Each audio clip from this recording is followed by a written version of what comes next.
हमारी अधूरी कहानी लास्ट भाग ऑथर गीता। अब तक आपने पढ़ा। रात के करीब 2 बजे किसी के दरवाजा खटखटाने की आवाज से रमेश जी की आंखें खुलती हैं और वो जाकर दरवाजा खोल देते हैं, मगर जैसे ही वो दरवाजा खोल अपने सामने खड़े लोगों को देखते हैं तो वो हैरान हो जाते हैं। अब आगे रमेश जी जैसे ही अपने घर के दरवाजे को खोलते हैं वैसे ही उनकी आंखें अपने सामने खड़े लोगों को देख एकदम हैरान हो जाती है और उनकी आंखों में रंजीता और उसके बेटे के लिए बेहिसाब गुस्सा छा जाता है, जिस कारण वो अपनी गुस्से से भरी आवाज में उन दोनों माँ और बेटे को देखकर बोले, तुम दोनों की हिम्मत भी कैसे हुई यहाँ पर आने की? इतना सब करने के बाद तुमने सोच भी कैसे लिया? मैं तुम दोनों को अपने घर में आने दूंगा। बोलते हुए ही उनका पूरा शरीर गुस्से से कांप रहा होता है। तभी रंजीता अपनी आंखों में आंसू लाकर बोली, हमें माफ कर दीजिए जी, हमसे बहुत बड़ी गलती हो गई है जिसकी सजा भी हमें 4 साल तक जेल में रहकर मिल चुकी है और हमें अपने किए पर काफ़ी ज़्यादा शर्मिंदगी भी है। हो सके तो आप हमें माफ़ कर दीजिए जी, मैं आपको कभी भी कोई शिकायत का मौका नहीं देने वाली, बस मुझे माफ़ कर दीजिए जी। बोलते हुए ही वो ज़ोर से रोने लगती है और रोते हुए ही वो अचानक से जोरों के ठहाके लगाकर हंसने लगती है, जिसे ऐसे हंसते देखकर रमेश जी एकदम हैरान होते हैं। तभी रोकी, जो काफ़ी देर से शांत खड़ा था, वो भी जोरों से हंसने लगता है और उन दोनों माँ और बेटे की आवाज़ वहाँ पर गूंज पड़ती है और उन दोनों की हंसी ऐसी थी जैसे कोई शैतान हंस रहा हो, जिसे सुनकर तो रमेश जी की सांसें एक पल के लिए अटक ही जाती है। तभी रंजीता हंसते हुए बोली, तुझे क्या लगा बेवकूफ़ इंसान, यहाँ आकर मैं तुझसे भीख मांगूंगी? मुझे माफ़ कर दे और मुझे फिर से अपने घर में रहने के लिए थोड़ी दी जगह दे दे। यही लगा था ना तुझे, मैं तुझसे वही सब बोलूंगी और तेरे पैरों पर गिरकर तुझसे भीख मांगूंगी, मुझे वापस अपना लेने के लिए बोलूंगी। तूने तो मुझे यहाँ पर देखकर यही सब सोचा होगा। उद्धरण चिन्ह। ना, पर अफसोस में तेरी सोच से बिल्कुल उलट निकली और आज मैं यहाँ पर तुझसे माफी मांगने नहीं बल्कि अपनी बेइज्जती का बदला लेने आई हूँ। आज मैं तेरा किस्सा हमेशा हमेशा के लिए खत्म करने आई हूँ और तेरे ही साथ तेरी उस बेटी का भी किस्सा मैं आज खत्म करने आई हूँ। इतना बोल वो फिर से हंसने लगती है।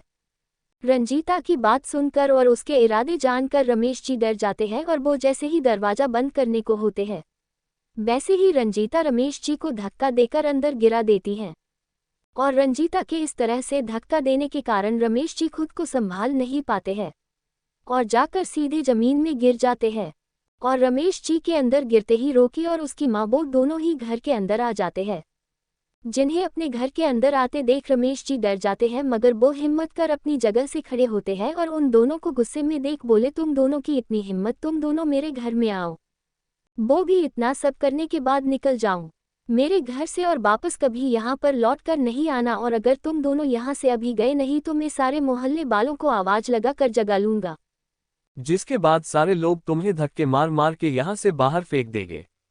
क्वोट। रमेश जी की इस बात को सुनकर रंजीता हंसते हुए बोली, तुझे क्या लगता है बेवकूफ़ आदमी, तू सारे मोहल्ले वालों को जगाने के लिए जिंदा रहने वाला है जो तो सारे लोगों को बताएगा? उद्धरण चिन्ह। इतना बोल रंजीता हंसते हुए रमेश जी का मजाक उड़ाने के लहजे में बोली, सुनो सुनो सुनो मोहल्ले वालों सुनो, देखो मेरे घर में वापस से रंजीता डायन आ गई है, सुनो, और ये मुझे धमकी दे रही है, ये मुझे मार देना चाहती है, सुनो। उद्धरण चिन्ह। मुझे और मेरी बेटी को बचाओ कोई। इन दोनों माँ और बेटे से इतना बोल वो जोर से ठहाके लगाकर हंसने लगती है और उसी के साथ उसका बेटा रोकी वो भी हंसने लगता है, जिन्हें ऐसे हंसते देख रमेश जी काफ़ी ज़्यादा डर जाते हैं, मगर वो किसी तरह अपनी बेटी को बचाना चाहते थे, भले उनकी जान चली जाए तो उन्हें कोई फिक्र नहीं थी, मगर वो अपनी बेटी को इन दोनों के हाथ नहीं लगने देना चाहते थे। वो अभी अपनी सोच में गुम ही थी, उतने में ही रोकी काफ़ी ज़्यादा गुस्से में रमेश जी के सामने आकर खड़ा हो जाता है और उन्हें देखकर बोला, बुड्ढे तेरी इतनी हिम्मत, तूने मेरी माँ को जेल भेजा, तूने मुझे जेल भेजा, आज मैं तेरा और तेरी उस बेटी का किस्सा ही खत्म कर दूंगा हमेशा के लिए। इनता बोल वो अपने हाथ में पकड़ा चाकू रमेश जी के पेट में घोंप देता है, जिस कारण रमेश जी की एक जोरदार चीख निकल जाती है और उनके पेट से खून बहने लगता है। उद्धरण चिन्ह। इधर खुशी अपने कमरे में सो रही होती है, तभी उसे बाहर से आवाजें सुनाई देती हैं, जिस कारण खुशी की आंखें खुल जाती है और वो उठकर बैठ जाती है। उतने में ही खुशी के कानों में अपने बाबा के चिल्लाने की दर्द से भरी आवाज आती है, जिसे सुनकर खुशी के होश ही उड़ जाते हैं और वो जल्दी से अपने कमरे से बाहर निकल जाती है। बाहर रंजीता भी अपने हाथों में एक चाकू लिए रमेश जी के पास आते हुए उनके पेट में दोबारा चाकू घोंपकर बोली, मुझे जेल भेजा था तूने। मुझे रंजीता को, तू मुझे जानता नहीं है, रंजीता नाम है मेरा और मैं बेबस ऐसे आदमियों का फायदा उठाकर उनसे शादी करती हूँ जिनकी पत्नी मर जाती है और परिवार में वो अकेला ही रहता है, या उसके साथ उसके बच्चे, और शादी के कुछ दिन बाद ही मैं अपने बेटे और अपने आशिक के साथ मिलकर उस आदमी को मार देती हूँ, और उसकी बेटी रही तो उसे बेच देती हूँ, और बेटा रहा तो हाथ पैर तुड़वा के भीख मंगवाती हूँ। मगर तेरी किस्मत अच्छी थी जो तू घर से दूर था और तेरी बेटी छोटी थी जिस कारण तुम दोनों बच गए, मगर अब और नहीं, आज मैं तुम दोनों ही बाप बेटी का किस्सा खत्म कर दूंगी। इतना बोल वो पहले से ही घुम्पा चाकू और अंदर घुपा देती है, जिस कारण रमेश जी की चीखें वहां पर गूंज पड़ती है, और जैसे ही खुशी के कानों में दोबारा से अपने बाबा के चीखने की आवाज़ सुनाई देती है, वैसे ही वो बाहर आकर अपने बाबा को देखती है, वैसे ही उसकी एक जोर की चीख निकल जाती है, बाबा। उद्धरण चिन्ह। जैसे ही खुशी की नज़र अपने बाबा पर पड़ती है, वैसे ही उसकी एक जोरदार चीख निकल जाती है और उसकी आंखों से मोटे मोटे आंसू बहने लगते हैं, और वो जल्दी से भागकर अपने बाबा के पास आ जाती है जो अब खून से लथपथ होकर नीचे गिर चुके थे। जिनके पास जाकर खुशी रोते हुए बोली, बाबा बाबा ये आपको क्या हो गया। बाबा बोलते हुए वो जोर से रोने लगती हैं। जब रोकी और रंजीता दोनों ही माँ और बेटे की नज़र खुशी पर पड़ती है तो उन दोनों की ही आंखों में एक शैतानी चमक आ जाती है और वो खुशी को देखकर हंसने लगते हैं। खुशी अभी भी अपने बाबा का सर अपनी गोद में रख जोर जोर से रो रही होती है और रोते हुए ही बोली, बाबा बाबा आप बिल्कुल भी फिक्र मत करना बाबा, मैं अभी डॉक्टर को लेकर आती हूँ। डॉक्टर आपको कुछ भी नहीं होने देगा बाबा, मैं आपको कुछ भी नहीं होने दूंगी। मैं अभी किसी को बुला कर लाती हूँ बाबा, आप बिल्कुल ठीक हो जाओगे, आपको कुछ भी नहीं होगा। बोलते हुए ही उसकी आंखों से मोटे मोटे आंसू बह रहे होते हैं। तभी खुशी के पिता दर्द से तड़पते हुए अपनी बेटी का हाथ पकड़ उसे रोकते हुए बोले, नहीं खुशी बेटा, अब मेरे तेरी माँ के पास जाने का समय हो गया है मेरी गुड़िया, और अब मैं बच नहीं सकता हूँ। इतना बोलते हुए ही उनकी सांसें अटकने लगती हैं। ये देख खुशी की तो मानो सांसें ही थमने लगती हैं और वो अपने बाबा को देखकर रोते हुए बोली, नहीं बाबा नहीं, आपको कुछ भी नहीं हो सकता है, आपकी खुशी आपको कुछ भी नहीं होने देगी बाबा, आप फिक्र मत करो बाबा, मैं हूं ना, मैं अभी किसी को हमारी मदद के लिए बुला कर लाती हूँ। इतना बोलते हुए ही वो जैसे ही उठने को होती है, वैसे ही उसके बाबा उसका हाथ थाम कर बोले, नहीं खुशी बेटा नहीं, तू मेरी फिक्र छोड़ और यहाँ से भाग जा मेरी बच्ची, नहीं तो ये दोनों माँ बेटे मिलकर तुझे भी मार देंगे। मेरी बात सुन और यहाँ से अपनी जान बचा कर भाग जा बेटा, भाग जा। बोलते हुए ही उनकी सांसें थमने लगती हैं, जिसे देख खुशी रोते हुए बोली, नहीं बाबा नहीं, मैं आपको छोड़कर कहीं भी नहीं जाने वाली हूँ, मैं आपको छोड़कर कहीं भी नहीं जाने वाली हूँ। इतना बोल वो जोर से रोने लगती हैं। तभी रमेश जी खुशी को देख बोले, मेरी बात सुन ले बेटा और भाग जा यहाँ से, वरना ये बेरहम लोग तुझे भी मार देंगे। मेरी तो जिंदगी हो गई अब पूरी, मगर तेरे सामने तेरी पूरी जिंदगी बाकी है और तू ऐसे मर नहीं सकती, भाग जा मेरी बच्ची भाग जा, नहीं तो ये लोग तुझे मार देंगे या तेरी जिंदगी नर्क बना देंगे। इतना बोलते ही उनका दम निकल जाता है और उनकी जान उनके शरीर से निकल जाती है। ये देख खुशी जोर से चीख पड़ी, बाबा। इस समय खुशी की उस चीख में इतना दर्द छुपा हुआ था जिसे शब्दों में बयान कर पाना काफी ज्यादा मुश्किल होगा, मगर खुशी की उस चीख को सुनकर और उसकी आंखों में बेतहासा आंसू देखकर रोकी और उसकी माँ जोरों से हंस पड़ते हैं। और वैसे ही हंसते हुए रंजीता खुशी को घूरते हुए बोली, तेरा बाप तो गया, अब तेरी बारी है, अब तू भी मरने के लिए तैयार हो जा। इतना बोल बाप अपने बेटे रोकी को देखती है और उसे देखकर बोली, सारे फसाद की जड़ ये लड़की ही है, अगर ये लड़की ना होती तो हम कभी भी जेल नहीं गए होते, अगर ये लड़की ना होती तो हमारा सच कभी भी किसी के सामने नहीं आया होता, और अगर ये लड़की नहीं होती तो आज भी हम किसी और घर में आराम से जी रहे होते। इन दोनों बाप बेटी को अपने रास्ते से हटाकर, मगर इसी लड़की के कारण सब कुछ बर्बाद हो गया। इसके कारण सिर्फ ना ही हम दोनों माँ और बेटी को जेल जाना पड़ा, बल्कि हमारा इतने सालों का सारा सच दुनिया के सामने आ गया, और इस लड़की और इसके बाप के कारण हमें लोगों के सामने जलील होना पड़ा। इन दोनों ही बाप और बेटी के कारण मुझे 4 साल जेल में रहना पड़ा और बहा की जिंदगी जीना पड़ा। उद्धरण चिन्ह। तेरे बाप का तो खेल खत्म हो गया है, अब तेरी बारी, अब तुझे कौन बचाएगा, हमसे तेरा बाप तो रहा नहीं जो तुझे हम दोनों से बचा पाएगा। इतना बोल वो शैतानों की तरह हंसने लगती है और रोकी घूर कर खुशी को देखने लगता है। जब खुशी रंजीता और उसके बेटे रोकी को देखती है और उनकी बातें सुनती है, जिसे सुनकर और उन दोनों को देखकर खुशी के सामने 4 साल पहले का वो पल याद आ जाता है जब रंजीता और उसका बेटा खुशी से घर के सारे काम करवाते थे। उद्धरण चिन्ह उसे बिना किसी गलती के मारा और पिटा करते थे।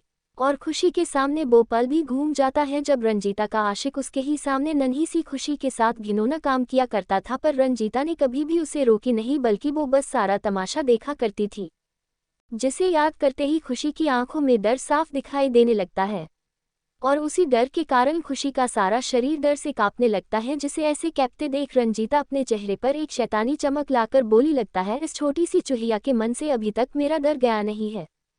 तभी तो मुझे देखते ही ये डर से कांपने लगी है। अपनी माँ की बात सुनकर रोकी बोला, मम्मी इस लड़की को तो मैं अपने इन्हीं हाथों से मारूंगा। बोलते हुए ही वो खुशी को गुस्से में घूर कर देखने लगता है, जिसकी नज़रें खुद पर देख और उन दोनों की बातों को सुनकर खुशी का डर भी ज्यादा बढ़ जाता है।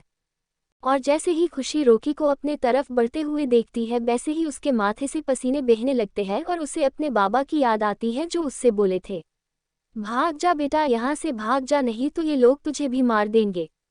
उद्धरण चिन्ह जैसे ही खुशी को अपने बाबा की बोली गई बात याद आती है, वैसे ही खुशी किसी तरह हिम्मत कर अपनी जगह से खड़ी होती है और इससे पहले रोकी उसे पकड़ पाता, खुशी रोकी को ही धक्का देकर दरवाजे से भाग निकलती है। जिसे ऐसे भागते देख रंजीता बोली, पकड़ो उसे, लड़की बचना नहीं चाहिए। उद्धरण चिन्ह उसे खत्म कर दो। बोलते हुए वो भी खुशी के पीछे ही उसे पकड़ने के इरादे से भागती है। और उसका बेटा भी इधर खुशी जैसे ही घर के बाहर निकलकर भाग रही होती है और वो भाग ही रही होती है, वैसे ही कोई पीछे से आकर उसके सर पर जोर से एक डंडा मार देता है, जिस कारण खुशी बेहोश होकर वहीं पर गिर जाती है। खुशी घर से निकलकर भाग ही रही होती है और वो वहां से भाग पाती उससे पहले ही कोई पीछे से आकर खुशी के सर पर किसी डंडे से वार करता है, जिस कारण खुशी एक तेज चिक के साथ ही बेहोश होकर नीचे जमीन पर गिर पड़ती है। जिसे ऐसे जमीन पर गिरी देख एक आदमी, जो दिखने में काफी ज्यादा गंदा लग रहा होता है और उसके चेहरे पर एक बड़ा सा कट का निशान लगा होता है और उसकी एक आंख बकरे की आंख की तरह होती है, वो खुशी को देखकर हंसते हुए बोला, इतने समय बाद ही सही पर मछली जाल में तो फंसी। बोल वो अपने पीले दांतों को निकाल हंस रहा होता है। तभी वहां पर रंजीता और रोकी भी आ जाते हैं, जो उस आदमी को देखकर मुस्कुराने लगते हैं। तभी रोकी जमीन पर बेहोश पड़ी खुशी को देखता है और उसे देखकर उस आदमी से बोला, अच्छा हुआ पापा जो आप सही समय पर आ गए, वरना ये चुहिया तो हमारे हाथ से निकल ही गई थी। और ये सबको ये भी बता देती, हमने ही इसके उस बेवकूफ बाप को मारा है। अपने बेटे की बात सुन रंजीता बोली, रोकी सही बोल रहा है राका, तुम सही समय पर आ गए, नहीं तो ये लड़की हल्ला कर कर के सारे मोहल्ले वालों को ही जगा लेती। ये बोलते हुए ही वो खुशी को घूर कर देख रही होती है और वैसे ही घूर कर देखते हुए ही बोली, इसका बाप तो गया, इसकी माँ के पास, अब इसे भी ऊपर पहुँचाने का समय आ गया है, इसे भी जल्दी से खत्म करो और निकलो यहाँ से, कहीं कोई हमें देख न ले। उद्धरण चिन्ह रंजीता की बात सुनकर राका अपनी बड़ी ही बेसुरी आवाज में बोला, नहीं रंजीता, हम इसे नहीं मारने वाले हैं। राका की इस बात को सुनकर रंजीता उसे हैरान होकर देखने लगती है और रंजीता की हैरान नजरों को खुद पर देखकर राका बोला, तुम उसे खत्म कर हमारे लाखों करोड़ों का नुकसान करना चाहती। ये बोलते हुए ही उसके फेस पर तिरछी मुस्कान छा जाती है और वो अपनी बातों को आगे बढ़ाते हुए बोला, पहले ये लड़की गुलाब की वो कली थी जो गुलाब के पौधों पर बस लगी ही थी, मगर आज ये एक कली बन चुकी है जो काफी जल्दी ही खिलने वाली है और जब ये खिलेगी तब हमें इसके काफी अच्छे दाम मिलेंगे, जिससे हम आराम से अपनी जिंदगी गुजार सकते हैं। ये बोल वो रंजीता और रोकी को देख मुस्कुराने लगता है और राका की बात सुनकर उन दोनों माँ बेटे के चेहरे पर भी शैतानी चमक आ जाती है और रंजीता घूर कर खुशी को देखते हुए बोली, इसके बाप ने सारे मोहल्ले वालों के सामने मेरा तमाशा बनाया था ना, अब मैं इसकी बेटी का तमाशा बनाऊंगी और इसे वो जिंदगी दूंगी जहाँ पर ना ये मर पाएगी ना ही जी पाएगी। ये बोल वो हंसने लगती है। सुबह का समय मोहल्ले के सारे लोग रमेश जी के घर के बाहर खड़े होते हैं और आपस में बात करने लगते हैं, अरे भाई कोई पुलिस को फोन करो, पता नहीं कैसे रमेश भाई के घर में आग लग गई है और घर के अंदर रमेश भाई और खुशी बिटिया है, कोई इस आग को बुझाओ, नहीं तो इस आग की लपटें हमारे भी घर को जलाकर राख कर देंगी, जैसे इसने रमेश भाई के घर को कर दिया है। सारा घर आग की लपटों की गिरफ्त में आ चुका है और इस आग को देख लगता है रमेश भाई और उनकी बिटिया तो बची नहीं होगी। बोल वो सब एक दूसरे को देखने लगते हैं। तभी वहां पर आग बुझाने वाली एक टीम फायर ब्रिगेड आ जाती है और उस घर में लगी आग को बुझाने लगती है। साथ ही वहां पर पुलिस की एक टीम भी आ जाती है जो वहां मौजूद लोगों से पूछताछ करने लगती है। तभी इंस्पेक्टर वहां मौजूद लोगों को देखकर बोले, ये सब कैसे हुआ? क्या कोई जानता है? किसी को कुछ पता है? इंस्पेक्टर की बात सुनकर एक औरत बोली, सर हम लोगों को तो कुछ भी नहीं पता। रोज की ही तरह जब हम सुबह के समय उठे तब हमें रमेश जी के घर पर आग की लपटें दिखाई दी, जिसे देख सारे लोग यहाँ पर आकर खड़े हो गए। मगर आग की लपटें इतनी भयानक है जिस कारण किसी की भी हिम्मत नहीं हुई अंदर जाकर देखने की। अंदर दोनों बाप बेटी जिंदा है भी या नहीं पता नहीं सर, मगर आग कैसे लग गई? आज से पहले तो कभी भी ऐसा नहीं हुआ, पर आज कैसे हुआ? कुछ समझ नहीं आ रहा। उद्धरण चिन्ह। उस औरत की बात सुन इंस्पेक्टर और बाकी लोगों से भी पूछता है, पर किसी को भी कुछ पता नहीं होता है और अब तक सारे घर की आग बुझ चुकी थी, जिस कारण फायर ब्रिगेड ऑफिसर अंदर जाते हैं और खुशी और उसके बाबा को ढूंढने की कोशिश करते हैं। मगर अंदर उन्हें खुशी के पिता का पूरी तरह से जल चुका शरीर ही मिलता है और खुशी कहीं भी नहीं मिलती है। ये देख एक ऑफिसर अंदर से बाहर निकलते हुए बोला, इंस्पेक्टर को देख बोला, अंदर तो बस एक ही बॉडी है और उसे देख लग रहा है जैसे वो किसी आदमी की है, मगर अंदर कहीं पर भी किसी बच्ची की कोई बॉडी नहीं मिली, ना ही कोई छोटी बच्ची से मिलता कोई सुराग। बोलते हुए ही वो लड़का रुक जाता है। उद्धरण चिन्ह। तभी एक आदमी आगे आकर बोला, सर मुझे पता है यहाँ पर क्या हुआ है, मुझे सब पता है। जैसे ही वो आदमी अपनी बात खत्म करता है वैसे ही इंस्पेक्टर उसे देखकर बोला, क्या हुआ यहाँ पर और तुमने क्या देखा, बताओ हमें। जिसे सुन वो आदमी बोला, सर रात को रमेश भाई के घर से कुछ आवाजें सुनाई दे रही थी, जिसे सुनकर मैं अपने घर से निकलकर बाहर आया तो मैंने देखा रमेश की दूसरी पत्नी और उसका बेटा मिलकर रमेश को चाकू से मार रहे हैं। ये देख मैं काफी ज्यादा डर गया और वहीं पर एक जगह चुप गया। बोलते हुए ही वो सारी बात इंस्पेक्टर को बोल देता है और ये भी बता देता है उन 3 लोगों ने ही सारे सबूत मिटाने के लिए यहाँ पर आग लगाई है और वो खुशी को अपने साथ ले गए हैं। बोलते हुए ही वो अपने दोनों हाथों को जोड़कर बोला, सर जी आप उस बच्ची को उन लोगों से बचा लो साहब, नहीं तो वो लोग उस बच्ची की पूरी जिंदगी खराब कर देंगे और उसे चैन से जीने नहीं देंगे, ना ही चैन से मरने देंगे। उद्धरण चिन्ह। आप कुछ भी करिए साहब, पर उस छोटी सी बच्ची को बचा लीजिए। बोलते हुए ही वो गिड़गिड़ाने लगता है और उस आदमी की बात सुन बाकी सारे मोहल्ले वाले भी इंस्पेक्टर को देख खुशी को बचाने के लिए बोलते हैं और सभी की बातों को सुनकर इंस्पेक्टर अपने साथी को देख बोला, जल्दी से उस छोटी बच्ची की तस्वीर हर जगह छपवा दो। उद्धरण चिन्ह। और उन तीनों लोगों को भी ढूंढो, वो लोग भागकर यहाँ से जाने नहीं चाहिए। जिसे सुन वो आदमी हाँ में अपना सर हिलाकर वहां से चला जाता है। 2 दिन बाद एक छोटा सा घर जहां पर 3 लोग, एक छोटी सी लड़की जिसकी उम्र यही कुछ 10 साल की होगी, उसे एक कुर्सी से उसके हाथों और पैरों को बांध कर रखे होते हैं और इस समय उस बच्ची की हालत काफी ज्यादा खराब होती है। उसके आंसू सूखकर उसके गालों पर है जम चुके थे, साथ ही उस बच्ची का गाल सूज चुका था जैसे किसी ने उस छोटी सी बच्ची को कई थप्पड़ मारे हो। उद्धरण चिन्ह। और उस बच्ची के होठों के किनारों से खून भी बह रहा होता है। उस छोटी सी बच्ची के चेहरे पर बेहिसाब दर्द होता है और उसी दर्द के साथ उसकी आंखों में काफी सारा दर्द, तकलीफ और उनके ही साथ काफी सारा डर होता है। वो बच्ची इस समय इतनी ज्यादा डरी होती है जैसे किसी ने उसके सर पर बंदूक तान रखी हो। उद्धरण चिन्ह। तभी रंजीता अपने हाथ में एक मोटी सी छड़ी लेकर उस छोटी सी बच्ची को काफी ज्यादा गुस्से और नफरत के साथ देखकर बोली, इसके बाप ने हमें जेल भेजा और हम 4 साल तक जेल में रहे और अब इसके उस मोहल्ले वालों ने हमारा बाहर निकलना भी मुश्किल कर दिया है। उद्धरण चिन्ह। बाहर हर जगह हमारे पोस्टर लगे हैं और उन्हीं पोस्टर के साथ हमारे नाम में जेल से भागे खतरनाक क्रिमिनल भी लिखा है और अब शहर का बच्चा भी हमें जान चुका है। हम लोग जेल से भागे कैदी है और हमने तेरा किडनैप किया है। पहले तेरा वो बाप और अब तेरे वो मोहल्ले वाले सबने हमारा जीना मुश्किल कर दिया है और अब उन सारे लोगों के किए की सजा तुझे मिलेगी। मैं तेरा वो हाल कर दूंगी जिसके बाद तू खुद को भी कभी आईने में देखेगी तो डर से कांप जाएगी। मैं तेरे इस सुंदर से चेहरे के साथ साथ तेरा ये नाजुक सा मोम का बदन इसे भी पूरी तरह से बर्बाद कर दूंगी ताकि जो भी तुझे देखे वो तुझसे अपनी नजरें फेर ले। जैसे ही खुशी रंजीता की ये सारी बातों को सुनती है वैसे ही उसका पहले से ही कांप रहा छोटा सा शरीर और भी ज्यादा डर से कांपने लगता है और उसकी आंखों से तेज आंसुओं की नदी बहने लगती है और रंजीता अपनी बात बोलते हुए ही वो जैसे ही खुशी को मारने वाली होती है ठीक उसी समय राका रंजीता का हाथ बीच में ही रोककर बोला, गुस्से में पागल मत हो रंजीता, अगर तूने ऐसा कुछ भी किया तो तू अपने ही पैर में खुद ही कुल्हाड़ी मारने वाला काम कर रही है। बोलते हुए ही वो उस छड़ी को रंजीता के हाथ से लेकर दूर फेंक कर बोला, उद्धरण चिन्ह, ये लड़की हमारे लिए किसी लॉटरी की टिकट से कम नहीं है और ये हमारे लिए एक पैसे कमाने की मशीन है। अगर तुमने अपने गुस्से में आकर इसके बदन पर एक भी निशान बनाए तो इसकी कीमत घट जाएगी और हमें वो कीमत नहीं मिल पाएगी जो हम इससे कमा सकते हैं। इतना बोलते हुए ही वो रंजीता को देखने लगता है। राका की बात को सुनकर रंजीता का गुस्सा शांत होता है, मगर उसके मन से खुशी के लिए नफरत जरा सी भी कम नहीं होती है, बल्कि उसके मन में उस छोटी सी बच्ची के लिए नफरत इतनी बढ़ चुकी थी जिसके कारण उसे ये भी नहीं दिखाई दे रहा होता है खुशी एक छोटी सी बच्ची है। वो अपनी आंखों में खुशी के लिए नफरत लिए बोली, सही बोला तू राका, ये लड़की हमारे लिए किसी लॉटरी की टिकट से कम नहीं है और ये हमारे ऐशो आराम की किसी दुकान से कम नहीं है। वैसे भी अब सारे लोग हमें ही ढूंढ रहे हैं और पुलिस वो तो हमें हर जगह हर नाके पर ढूंढ रही है और अब हम कहीं बाहर जा भी नहीं सकते हैं, मगर बाहर से लोग तो यहाँ पर आ सकते हैं ना। इतना बोल वो जोरों से किसी शैतान की तरह हंसने लगती है।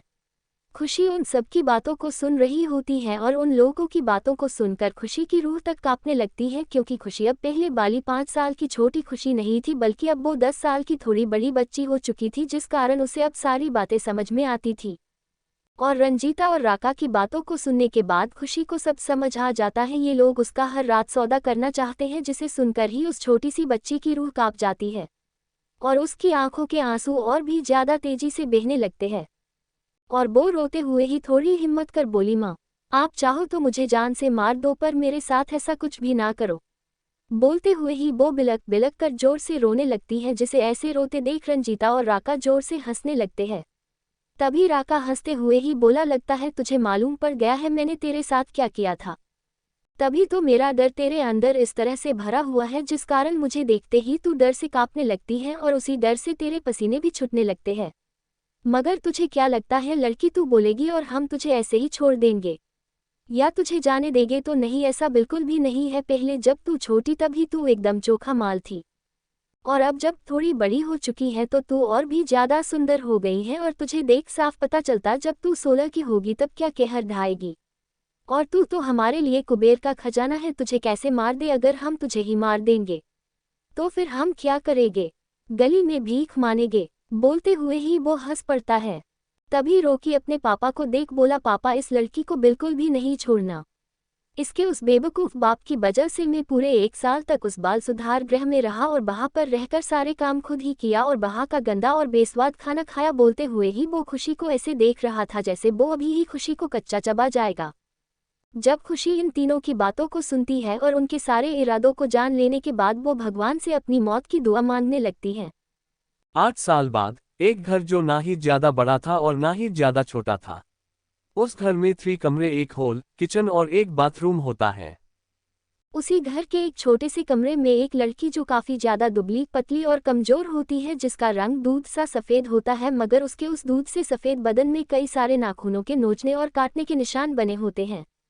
और वो लड़की काफी ज्यादा डरी और सहमी उस कमरे के एक कोने में बैठी होती है और उसके एक पैर में एक चेन बंधी होती है ताकि वो लड़की उस कमरे से निकलकर भाग ना पाए। और उसके कमरे में सिवाय एक बेड के कुछ भी नहीं होता है। वो लड़की काफी ज्यादा डरी और सहमी बैठी ही होती है। उतने में ही उस कमरे का दरवाजा खोल 3 लोग अंदर आते हैं। जब वो लड़की दरवाजा खुलने की आवाज सुनती है, वैसे ही उस लड़की का दुबला पतला शरीर डर से कांप जाता है और उसकी आंखों में दुनिया जहां का सारा डर दिखाई देने लगता है। ये लड़की कोई और नहीं बल्कि खुशी ही होती है, जो 8 साल बाद अब 18 की हो चुकी है। और खुशी को 8 सालों से रंजीता और राका ने अपने ही घर में कैद कर रखा है और उसे एक लोहे की चेन से बांध कर रखे हैं ताकि वो यहाँ से भागकर कहीं जा ना पाए। रंजीता अपने पति राका के साथ उस कमरे के अंदर आती है और अपने साथ लाए एक डॉक्टर को देखकर जल्दी से इस लड़की के पेट में पल रहे बच्चे को खत्म कर दो। जिसे सुन वो डॉक्टर बोली, ठीक है, मैं अभी तुम्हारा काम कर देती हूँ, तुम दोनों यहाँ से जाओ। उद्धरण चिन्ह। उस डॉक्टर की बात सुनकर रंजीता राका के साथ बाहर निकल जाती है और बाहर आकर अपने बेटे और पति को देख बोली, कितने बार बोली हूँ तुम दोनों बाप बेटे को बाकी सारे कस्टमर के साथ तुम दोनों भी प्रोटेक्शन का इस्तेमाल किया करो, मगर नहीं, तुम दोनों बाप बेटे को तो जैसे मेरी कोई बात समझ ही नहीं आती है। इसलिए तुम दोनों मेरी एक नहीं सुनते और बिना प्रोटेक्शन के साथ ही उस लड़की के पास चले जाते हैं। तुम दोनों से तो अच्छे सारे कस्टमर ही है जो कम से कम प्रोटेक्शन का यूज़ करते हैं, मगर तुम दोनों नहीं कर सकते और दोनों के ही कारण मुझे हर 3 से 4 महीने में उस लड़की के पेट में पल रहे बच्चे को मारना पड़ता है। बोलते हुए ही वो उन दोनों बाप बेटे को घूर कर देख रही होती है। जब रॉकी अपनी माँ को ऐसे खुद को घूरते हुए देखता है तब वो अपनी माँ को देख बोला, मम्मी तुम हमें क्यों प्रोटेक्शन यूज़ करने को बोलती हैं? तुम कुछ ऐसा क्यों नहीं करती जिससे वो लड़की प्रेग्नेंट ही ना हो और हमें या उस लड़की के साथ रात बिताने वाले किसी को भी प्रोटेक्शन इस्तेमाल करने की कोई ज़रूरत ही ना पड़े। बोलते हुए ही वो अपनी मम्मी को देख रहा होता है। अपने बेटे की इस बात को सुन राका भी बोला, सही तो बोल रहा है। रॉकी इतना बोल शांत हो जाता है और कुछ देर शांत रहने के बाद कुछ सोचकर बोला, तुम जाकर उस लड़की का ऑपरेशन क्यों नहीं करवा देती ताकि किसी को प्रोटेक्शन की ज़रूरत ही ना पड़े। और वैसे भी जो मज़ा बिना प्रोटेक्शन के करने में है वो मज़ा प्रोटेक्शन के साथ करने में कहाँ है। अपने बेटे और पति की बात सुनकर रंजीता कुछ सोचकर बोली, ठीक है मैं भी अब परेशान हो चुकी हूँ। हर 3 से 4 महीने में उसके बच्चे गिरा कर अब और नहीं, हम आज रात में ही उस लड़की को हॉस्पिटल लेकर चलते हैं और बाहर ले जाने के बाद उसकी कोख ही निकलवा देते हैं, जिसके बाद वो कभी भी माँ ही नहीं बन पाएगी। और मुझे कभी भी उस लड़की का महीना कब आता है ये भी याद रखने की कोई ज़रूरत नहीं। बोलते हुए ही उसकी आंखों में एक अलग ही चमक होती है जिसे देखकर दोनों बाप बेटे भी मुस्कुराने लगते हैं और रॉकी वैसे ही मुस्कुराते हुए ही बोला, मम्मी मैं हॉस्पिटल जाकर जल्दी से डॉक्टर के साथ बात कर लेता हूँ ताकि वहाँ पर जाने के बाद हमें कोई परेशानी ना हो। अपने बेटे की इस बात को सुनते ही रंजीता हाँ में अपना सिर हिला देती है। थोड़ी ही देर बाद वो डॉक्टर उस कमरे से बाहर निकलती हैं और रंजीता को देखकर बोली, रंजीता तुम उस लड़की का कोई परमानेंट इलाज क्यों नहीं कर लेती? ऐसे हर 3 से 4 महीने में बच्चे को गिराने के कारण उस लड़की की आधी बॉडी खराब हो गई है और अगर ऐसा ही चलता रहा तो वो दिन दूर नहीं जब वो लड़की मर जाए। उस डॉक्टर की बात सुन रंजीता उसे देखकर बोली, ठीक है आज इसका परमानेंट इलाज कर देते हैं। वो मुस्कुराने लगती है और उस डॉक्टर को पैसे देकर वहाँ से जाने का बोलता है और डॉक्टर भी अपने पैसे लेकर वहाँ से चली जाती है। उस छोटे से कमरे के अंदर खुशी जमीन पर ही आधी बेहोशी की हालत में पड़ी होती है और इस समय उसके चेहरे पर दुनिया जहां का दर्द समाया होता है और वो अपनी आधी बंद होती आंखों में ही काफ़ी सारे मोटे मोटे आंसू लिए अपने मन में बोल रही होती है, क्यों भगवान जी, क्यों आखिर में ही क्यों आप मुझे ऐसी जिल्लत भरी जिंदगी दे रहे हो जहां पर हर रात मेरी घंटों के हिसाब से बोली लगती है और हर घंटे कोई दूसरा आदमी आकर मुझे अपने पैरों तले रौंद कर चला जाता है। जिस लड़के को मैंने कभी अपना बड़ा भाई बोली थी और समझी थी वही लड़का हर रोज मेरे साथ सोचते हुए ही उसकी आंखों से बेहिसाब आंसू बहने लगते हैं और वो वैसे ही बेहोशी की हालत में जाते हुए ही सोची, इस तरह की जिंदगी देने से तो अच्छा होता आप मुझे मौत ही दे देते। यहाँ पर ये लोग मुझे ना ही जीने दे रहे हैं ना मरने दे रहे हैं, ऊपर से मुझे ऐसे इन बेड़ियों से बांध रखे हैं जैसे मैं कोई पालतू जानवर हूँ। उद्धरण चिन्ह। अब मुझमें और इस तरह की जिंदगी जीने की हिम्मत नहीं है भगवान जी, अब बहुत हुआ, अब मैं और ये सब नहीं झेल सकती, या तो आप मुझे मौत दे दो या इस जिल्लत से भरी जिंदगी से छुटकारा दिला दो। इतना सोचते हुए ही वो बेहोश हो जाती है। उद्धरण चिन्ह। प्लीज कमेंट फॉलो और स्टिकर देना ना भूले। रात का समय रंजीता खुशी को अपने साथ लिए हॉस्पिटल के लिए निकल जाती है और उसके ही साथ राका और रॉकी भी होते हैं। घर से निकलने के पहले ही रंजीता और उसके पति और बेटे ने खुशी को काफ़ी ज़्यादा डराया और धमकाया भी होता है ताकि खुशी कोई भी चालाकी ना कर सके और वहाँ से भागने की सोचे भी ना, और अगर वो भागने की सोचती है तो वो तीनों मिलकर कर उसे खूब मारेंगे और पिटेंगे। उद्धरण चिन्ह। और उसे खाने पीने का कुछ भी नहीं देंगे। बोल उन तीनों ने उसे काफ़ी ज़्यादा डरा और धमका कर यहाँ पर लाए थे ताकि वो लोग उसका ऑपरेशन करवा सके। वैसे तो इन 8 सालों में इन 3 लोगों ने खुशी को किसी पालतू जानवर की ही तरह बांधकर एक कमरे में कैद कर रखे थे ताकि खुशी कभी भी वहां से भाग ना पाए या कभी खुद को खत्म भी ना कर पाए, क्योंकि खुशी उन लोगों के लिए सच में किसी कुबेर के खजाने की ही तरह थी जिसे हर रोज बेचकर वो बिना किसी काम किए ऐसो आराम की जिंदगी जी रहे थे। और वो लोग अपने इस ऐसो आराम को खत्म तो नहीं कर सकते थे, इसलिए वो लोग खुशी को उसके ऊपरी बदन पर चोट ना देकर उसे फिजिकली चोट दिया करते थे ताकि खुशी के बदन की चोट से उसकी कीमत ना घट जाए और उन्हें किसी भी तरह का कोई घाटा ना हो। और वैसे ही तो खुशी इतनी ज़्यादा डरी और सहमी रहती थी जिस कारण खुशी के होठों से एक शब्द तक नहीं निकल पाता था। उद्धरण चिन्ह। रंजीता इस समय खुशी का हाथ पकड़े डॉक्टर के केबिन के बाहर एक बेंच पर बैठी होती है और उसने खुशी का हाथ इतनी जोर से पकड़ी होती है जिस कारण खुशी को अपनी कलाई पर काफी तेज दर्द महसूस हो रहा होता है। मगर खुशी को तो रोने की भी इजाजत नहीं थी, जिस कारण वो उस दर्द को सह रही थी। और जो दर्द और तकलीफें वो मासूम सी लड़की पिछले 8 साल से सह रही है, उसके सामने तो ये तकलीफ कुछ भी नहीं है। रंजीता खुशी का हाथ काफी ज्यादा मजबूती से पकड़कर बोली, ये लड़की, मैंने तुझे जो भी समझाया है उसे भूलना मत, और यहाँ से भाग कर जाने का तो सोचना भी नहीं, वरना तुझे याद है ना मैं तेरे साथ क्या कर सकती हूँ। अगर तूने भागने की कोशिश की तो मैं तेरी दोनों आंखें फोड़ दूंगी ताकि तू कभी देख ही ना पाए, और साथ ही तेरे ये पैरों को भी तोड़ दूंगी, जिसके बाद न ही तू कभी देख पाएगी, ना ही कभी अपने पैरों पर खड़ी रह पाएगी। बोलते हुए वो उसकी कलाई बस मसले जा रही थी, जिस कारण उसे काफी ज्यादा दर्द हो रहा था। और वो उस रूम के दोनों तरह इशारा करते हुए बोली, वो देख, एक तरफ मेरा बेटा खड़ा है और दूसरी तरफ मेरा पति, तो तू समझ रही है ना। बोलते हुए ही वो रुक जाती है और रंजीता की बात सुन खुशी इतना ज्यादा डर जाती है जिस कारण उसके गले से आवाज भी निकलना बंद हो जाती है। तभी डॉक्टर बेल बजाती है, जिसके बाद रंजीता खुशी को लेकर अंदर रूम में जाती है। जिसके बाद रंजीता उस डॉक्टर से थोड़ी देर बात करती है और थोड़ी देर बात करने के बाद डॉक्टर रंजीता को बाहर जाने का बोलती है, जिसे सुन रंजीता वहां से बाहर चली जाती है और रूम के बाहर ही लगे बेंच में बैठ जाती है। इधर अंदर खुशी काफी ज्यादा डरी सहमी होती है और उसकी आंखों में हल्की सी नमी भी होती है। खुशी अपनी आंखों को बंद कर अपने ही मन में बोली, मुझे माफ करना शौर्य, अब मैं और इस जिल्लत से भरी जिंदगी को नहीं जी सकती हूँ। अब मुझे खुद को खत्म करना ही होगा। उद्धरण चिन्ह। और अगर मैंने खुद को खत्म नहीं की तो ये लोग मुझे वापस उसी नर्क में ले जाएंगे और इतने सालों की ही तरह हर घंटे मेरी बोली लगाएंगे। अब मैं ये सब और नहीं सह सकती हूँ। अब मैंने सोच ली हूँ, या तो मैं यहाँ से भाग जाऊंगी या फिर खुद को खत्म कर लूंगी।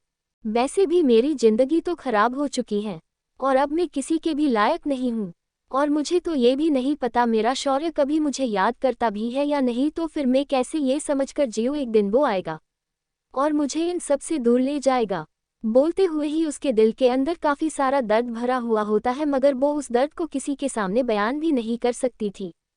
खुशी अपने मन ही मन में कुछ सोचती है और डॉक्टर को देखती है। उसे अच्छे से पता था बाहर 3 दरिंदे लोग उसके इंतजार में बैठे हैं और वो उस पर नजर बनाए रखे है।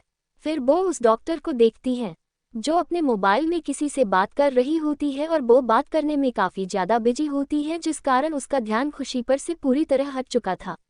ये देख खुशी वहां से भागने का सोचती है और उस दरवाजे के अलावा किसी और जगह को देखने लगती है जहां से वो इस जगह से बाहर निकल सके। इस समय खुशी ऑपरेशन टेबल पर बैठी होती है और एक पर्दा लगे होने के कारण और मोबाइल में बात करने के कारण वो डॉक्टर उसे देख नहीं पा रही होती है। तभी खुशी बड़े ही आराम से उस ऑपरेशन टेबल से नीचे उतर जाती है, जिसके बाद वो देखती है उस रूम में एक बड़ी सी खिड़की थी जिसके रास्ते वो यहाँ से भाग सकती है। इस बात को सोचते ही खुशी बिना देरी किए और डॉक्टर की नज़रों में आए बिना ही उस खिड़की से बाहर निकल जाती है और वो खिड़की सामने की तरफ ना होकर दूसरी तरफ होती है, जिस कारण रंजीता या उसका बेटा और पति दोनों में से ही कोई भी उसे देख नहीं पाते हैं। और खुशी उस खिड़की से बाहर निकलने के बाद जल्दी जल्दी उस हॉस्पिटल के बाहर निकल जाती है। वैसे भी वो एक छोटा सा हॉस्पिटल था, ज़्यादा बड़ा नहीं, जिस कारण वो उस हॉस्पिटल से जल्दी ही बाहर निकल जाती है। खुशी वहां से बाहर तो निकल जाती है मगर उसे कुछ भी समझ नहीं आता वो जाए तो कहाँ पर जाए। उद्धरण चिन्ह। वैसे भी अब इस दुनिया में उसका कोई भी नहीं था, ना ही उसका शौर्य यहाँ पर था और ना ही उसके माँ बाबा इस दुनिया में थे, जिस कारण उसे समझ ही नहीं आता वो कैसे इन लोगों से दूर भागे। और उसके पास यहाँ से जाने के लिए ज़्यादा समय भी नहीं था, क्योंकि रंजीता या उन दोनों आदमियों में से किसी को भी खुशी के भागने को बात पता चली तो वो जालिम लोग सच में खुशी की आंखें फोड़ देंगे और उसकी टांगों को तोड़ देंगे। तभी खुशी की नज़र हॉस्पिटल के सामने खड़ी एक बस पर जाती है जिस पर कुछ लोग चढ़ रहे होते हैं। ये देख खुशी भी बिना सोचे समझे ही जल्दबाजी में उस बस में चढ़कर एक सीट पर बैठ जाती है और खुशी के बस में बैठते ही वो बस भी चल पड़ती है।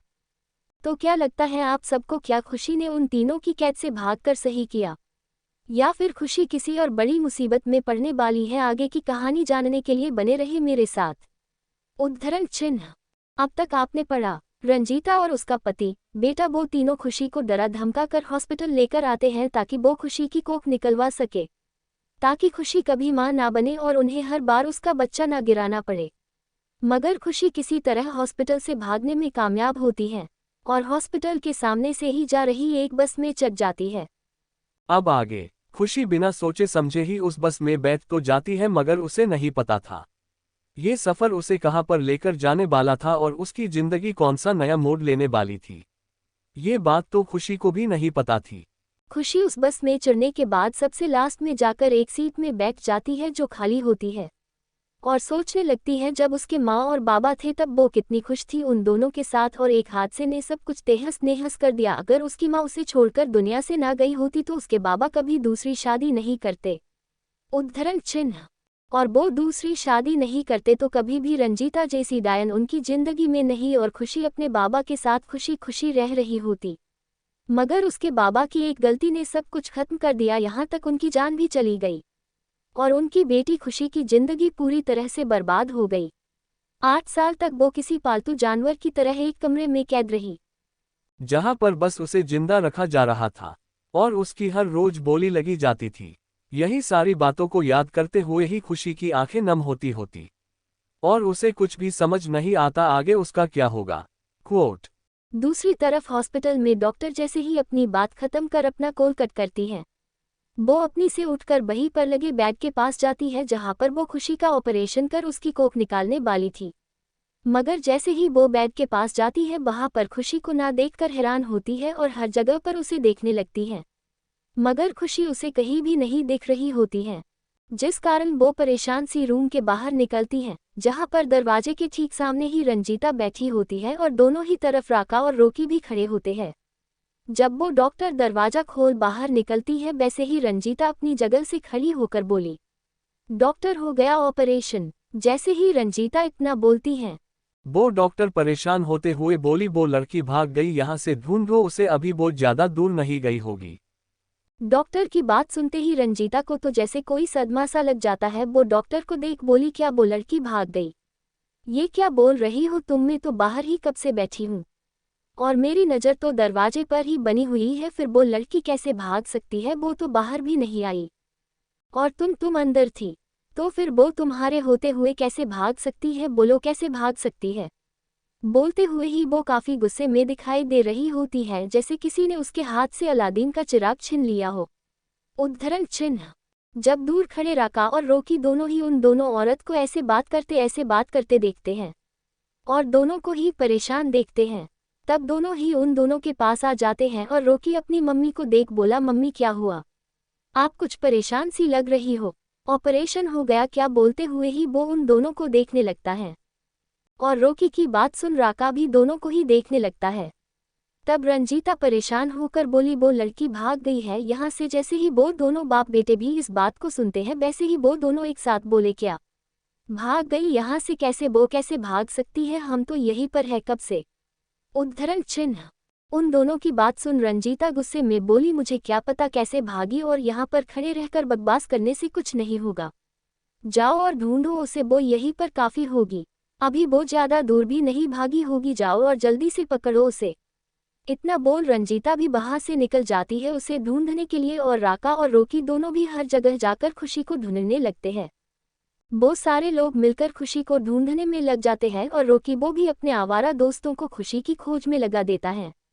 कई घंटे तक काफी सारे लोग मिलकर खुशी को हॉस्पिटल के अंदर और बाहर हर जगह देखते हैं, मगर खुशी उन्हें कहीं भी नहीं दिखती है, जिस कारण रंजीता किसी पागल बिल्ली की तरह होते हुए बोली, वो लड़की कहाँ जा सकती है और कैसे जा सकती है? इतना ढूंढने पर भी वो हमें मिली नहीं है। उसे जमीन निगल गई या आसमान खा गया? वो यहाँ से भाग ना पाए इसलिए मैं यहाँ पर ही बैठी हूँ और वो यहाँ से हम लोगों के रहते जा कैसे सकती है, जो इतना ढूंढने पर भी वो हमें मिल नहीं रही है, और अगर वो गई भी है तो कहाँ गई होगी? बोलते हुए ही वो पागलों की तरह बिहेव कर रही होती है और उसे ऐसे देख राका बोला, ज्यादा परेशान मत हो रंजीता, मैंने और रोकी ने अपने सारे आदमियों को भेज दिया है उसे ढूंढने के लिए, वो बचकर कहीं नहीं जा सकेगी और जहां पर भी होगी वापस तो उसे यहीं पर आना होगा। बोलते हुए ही वो भी काफी गुस्से में लग रहा होता है, जैसे अगर खुशी अभी उसके सामने होती तो वो उसे जान से ही मार देता। उद्धरण चिन्ह। इधर बस में खुशी जिस सीट पर बैठी होती है वहीं पर उसके बगल में आकर एक औरत बैठ जाती है जिसने काफी सारा मेकअप कर रखी थी और उसे देख ऐसा लग रहा था जैसे वो काफी अच्छे घर से होगी। और वो औरत बस जब से खुशी उस बस में चढ़कर बैठी थी तभी से वो उसे ही देख रही थी। क्योंकि खुशी काफी ज्यादा डरी सहमी होती है और अभी भी उसका शरीर डर से कांप रहा होता है, जिसे ऐसे देखकर वो औरत खुशी के ही बगल में आकर बैठ जाती है। तभी वहां पर बस का कंडक्टर वहां पर आ जाता है जो सबकी टिकट चेक कर रहा होती है और टिकट चेक करते हुए ही वो खुशी और उस औरत के पास आकर बोला, मैडम टिकट बताओ अपनी। उस आदमी की बात सुन वो औरत अपनी टिकट दे देती है, मगर खुशी वो तो उस आदमी की आवाज़ सुनकर ही डर जाती है। खुशी इस समय इतना डरी सहमी होती है जिस कारण उसका सारा शरीर ही डर से कांपने लगता है। तभी टिकट वाला फिर से बोला, मैडम आपकी टिकट दो, और अगर टिकट नहीं है तो बस से उतर जाओ। उद्धरण चिन्ह। जैसे ही खुशी बस से उतरने का सुनती है वैसे ही उसकी आंखों में आंसू आ जाते हैं और वो कुछ बोल भी नहीं पाती है क्योंकि उसके पास पैसे तो थे नहीं जो वो टिकट भी खरीद पाती। इसलिए वो जैसे ही कुछ बोलने को होती है खुशी के बगल में बैठी औरत अपने पर्स से पैसे निकाल टिकट वाले को देते हुए बोली, क्यों बच्ची को डरा रहे हो, देख नहीं रहे वो कितनी डर गई है, और वे मेरे साथ है तो एक टिकट और काट दो। जिसे सुन वो आदमी पैसे लेकर टिकट काट देता है और वहां से चला जाता है। तभी खुशी उस औरत को देखने लगती है और वो औरत खुशी को देख बोली, क्या हुआ बेटा, तुम इतनी डरी हुई क्यों हो और तुम कहाँ पर जा रही हो। उस औरत की बात सुन खुशी कुछ भी नहीं बोलती, वो बस अपना सर झुका लेती है। ये देख वो औरत खुशी को पानी की बोतल देते हुए बोली, ये लो बेटा पानी पी लो, तुम्हें अच्छा लगेगा। उस औरत की बात सुन खुशी अपने कैपते हुए हाथों से वो पानी की बोतल ले लेती है और बिना कुछ सोचे ही एक ही बार में उस पानी को पी लेती है, जिसके थोड़ी देर बाद ही वो गहरी नींद में चली जाती है। ये देख उस औरत के चेहरे पर एक शातिर मुस्कान आ जाती है। अब तक आपने पढ़ा। खुशी जब उस औरत की बोतल से पानी पीती है उसके कुछ देर बाद ही खुशी की आंख लग जाती है और वो गहरी नींद में चली जाती है। अब आगे। सुबह का समय, सुबह के करीब 6 बजे वो बस दिल्ली बस स्टॉप पर रुकती है, जिसके बाद सारे लोग एक एक कर उस बस से बाहर निकलने लगते हैं। सबको बाहर निकलते देख खुशी भी अपनी सीट से खड़ी होती है और बस से बाहर निकल जाती है। बस से बाहर निकलने के बाद खुशी के लिए ये जगह बिल्कुल नई होती है, इस कारण वो बस इधर उधर देख रही होती है, पर उसे समझ नहीं आता वो इस अनजान शहर में जाए तो जाए कहाँ। ना उसके हाथ में एक भी रुपए थे, ना ही उसके पास किसी भी चीज का कोई ठिकाना था। उद्धरण चिन्ह। इसलिए वो खड़ी बस एक जगह वहां पर आ जा रहे सभी लोगों को देख रही होती है। तभी वही औरत जिसने खुशी के टिकट के पैसे दी थी वो खुशी के पास आकर उसके कंधे पर अपना एक हाथ रख देती है। जैसे ही खुशी को अपने कंधे पर किसी का हाथ महसूस होता है वैसे ही खुशी काफी ज्यादा डर जाती है और उसी डर की वजह से उसकी आंखों से आंसू बहने लगते हैं और उसका पूरा शरीर कांप जाता है और माथे से ठंडे पसीने निकलने लगते हैं। जब वो औरत खुशी को ऐसे डरते हुए देखती है तो वो खुशी के सामने जाकर खड़ी हो जाती है और उसे ऐसे डरते देख बोली, क्या हुआ बेटा, तुम ऐसे डर क्यों रही हो और तुम्हें इतने पसीने क्यों आ रहे हैं। बोलते हुए ही वो जैसे ही अपने रुमाल से खुशी के माथे का पसीना पोंछने को होती है वैसे ही खुशी डर के कारण 2 कदम पीछे हट जाती है, जिसे पीछे हटते देख वो औरत अपने हाथ पीछे कर बोली, लगता है तुम इस जगह पर नहीं हो और तुम्हारा यहाँ पर कोई भी नहीं है। उस औरत की बात सुनकर खुशी अपना सर झुकाए ही हाँ में अपना सर हिला देती है। ये देख वो औरत अपने चेहरे पर एक बड़ी सी मुस्कान लिए बोली, तुम डरो नहीं बेटा, अगर तुम्हारा कोई नहीं है तो तुम मेरे साथ मेरे घर चलो। मैं एक आश्रम चलाती हूँ और मेरे घर में तुम्हारे ही जैसी कई सारी लड़कियां रहती हैं जिनका कोई ठिकाना नहीं है और जो इस दुनिया में एकदम अकेली है, तुम मेरे साथ चलो। इतना बोलते हुए ही वो प्यार से खुशी के सर पर हाथ फेरती है। जब खुशी उस औरत की बात सुनती है तो वो बस उसे ही देखने लगती है और उसे समझ नहीं आता वो क्या करे, जाए या ना जाए। खुशी को ऐसे सोच में देख वो औरत बोली, अरे इतना क्यों सोच रही हो बेटा, चलो मेरे साथ, तुम मेरे घर में चलकर एकदम सुरक्षित रहोगी और तुम्हें किसी भी बात के लिए इतना सोचने की कोई भी जरूरत नहीं है। तुम बिना कुछ सोचे अपनी आंखें बंद कर मुझ पर भरोसा कर सकती हो। इतना बोल वो खुशी का हाथ पकड़ एक गाड़ी के पास ले जाने लगती है और खुशी भी बिना उसे मना किए बस उसके पीछे पीछे खींचे चली जाती है। मगर खुशी को काफी ज्यादा डर भी लग रहा होता है, पर फिर भी वो उस औरत के साथ चलने के लिए तैयार हो जाती है। वो औरत अपने ड्राइवर को देख कुछ इशारा करती है, जिसे समझ ड्राइवर मुस्कुरा देता है और वो औरत खुशी को गाड़ी में बैठने के लिए बोलती है, जिसे देख खुशी बैठ जाती है। मगर खुशी इस बात से अनजान थी यहाँ आने के बाद उसकी पूरी जिंदगी और दुनिया सब कुछ बहुत ही जल्दी बदलने वाली है। खुशी के बैठ जाने के बाद वो औरत भी गाड़ी में आकर बैठ जाती है, जिसके बाद उनकी गाड़ी दिल्ली की सड़कों पर दौड़ने लगती है। खुशी अभी भी काफ़ी ज़्यादा डरी और सहमी होती है और वो काफ़ी ज़्यादा मासूम भी दिख रही होती है। उसे देख साफ पता चल रहा था वो बाहरी दुनिया से पूरी तरह अनजान है, और अनजान हो भी क्यों ना 8 साल तक तो बाक़ैद में रही है, जहाँ ना उस पर सूरज की रोशनी पड़ी और ना ही वो बाहर की दुनिया जान सकी। उद्धरण चिन्ह। वो औरत खुशी को बड़े ही ध्यान से ऊपर से लेकर नीचे तक देख रही होती है, और खुशी को अच्छे से देख लेने के बाद वो औरत अपने मोबाइल से किसी को मैसेज टाइप करते हुए लिख रही थी। एक बहुत ही बढ़िया और कड़क माल हाथ आया है जिसकी कीमत लाखों में है, एकदम किसी चमकदार हीरे की तरह।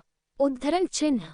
जिसके जवाब में सामने से रिप्लाई आया, अगर वो हीरा है तो फिर उसे ले आओ यहाँ पर, वैसे भी हीरे की कीमत जौहरी ही जानता है, और असली सुंदरता क्या है उसे हम ही जानते हैं।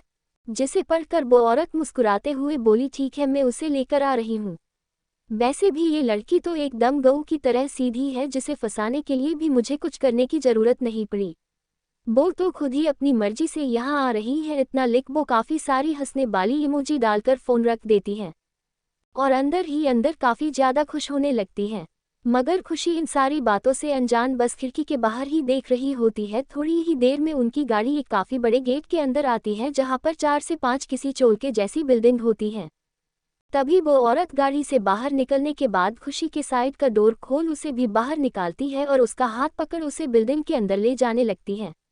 खुशी डरते हुए उस जगह को देख रही होती है, और उसे समझ नहीं आता वो किस जगह पर है और ये औरत यहीं पर रहती है या कहीं और। जैसे जैसे खुशी आगे बढ़ रही थी, वैसे वैसे ही उसे वहाँ पर काफ़ी सारी लड़कियाँ दिख रही थी, और जब खुशी वहाँ पर इतनी सारी लड़कियों को देखती है तो उसका डर थोड़ा कम होता है। मगर अभी भी उसे कुछ समझ नहीं आ रहा था उसे यहाँ पर आना था या नहीं। खुशी के मन में काफ़ी सारे सवाल थे, पर किसी भी सवाल का जवाब उसके पास नहीं था। वो औरत खुशी को अंदर ले जाती है और एक कमरे में ले जाने के बाद एक औरत से मिलवाती है, और बोली, सुनो ये इस आश्रम की सबसे बड़ी मैडम है और अब से तुम यहीं पर रहने वाली हो। उस औरत की बात सुन अंदर बैठी औरत खुशी को ऊपर से नीचे देखने लगती है और उसे अच्छे से देखने के बाद बोली, क्या नाम है तुम्हारा? उद्धरण चिन्ह। उस औरत की बात सुनते ही खुशी डरते हुए बोली, खुशी। खुशी का नाम सुनते ही वो उसे देखते हुए बोली, तुम इतना डर क्यों रही हो?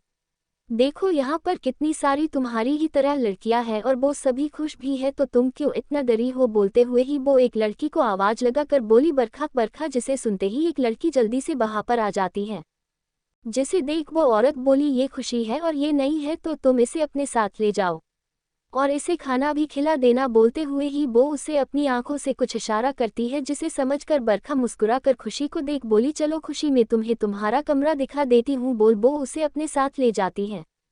अब तक आपने पढ़ा, वो औरत खुशी को बेहला फुसला कर अपने साथ एक ऐसी जगह ले आती है जहां आने के बाद किसी भी लड़की का वहां से निकल पाना मुश्किल होता है, और खुशी भी उसी जगह पर आ फंसती है।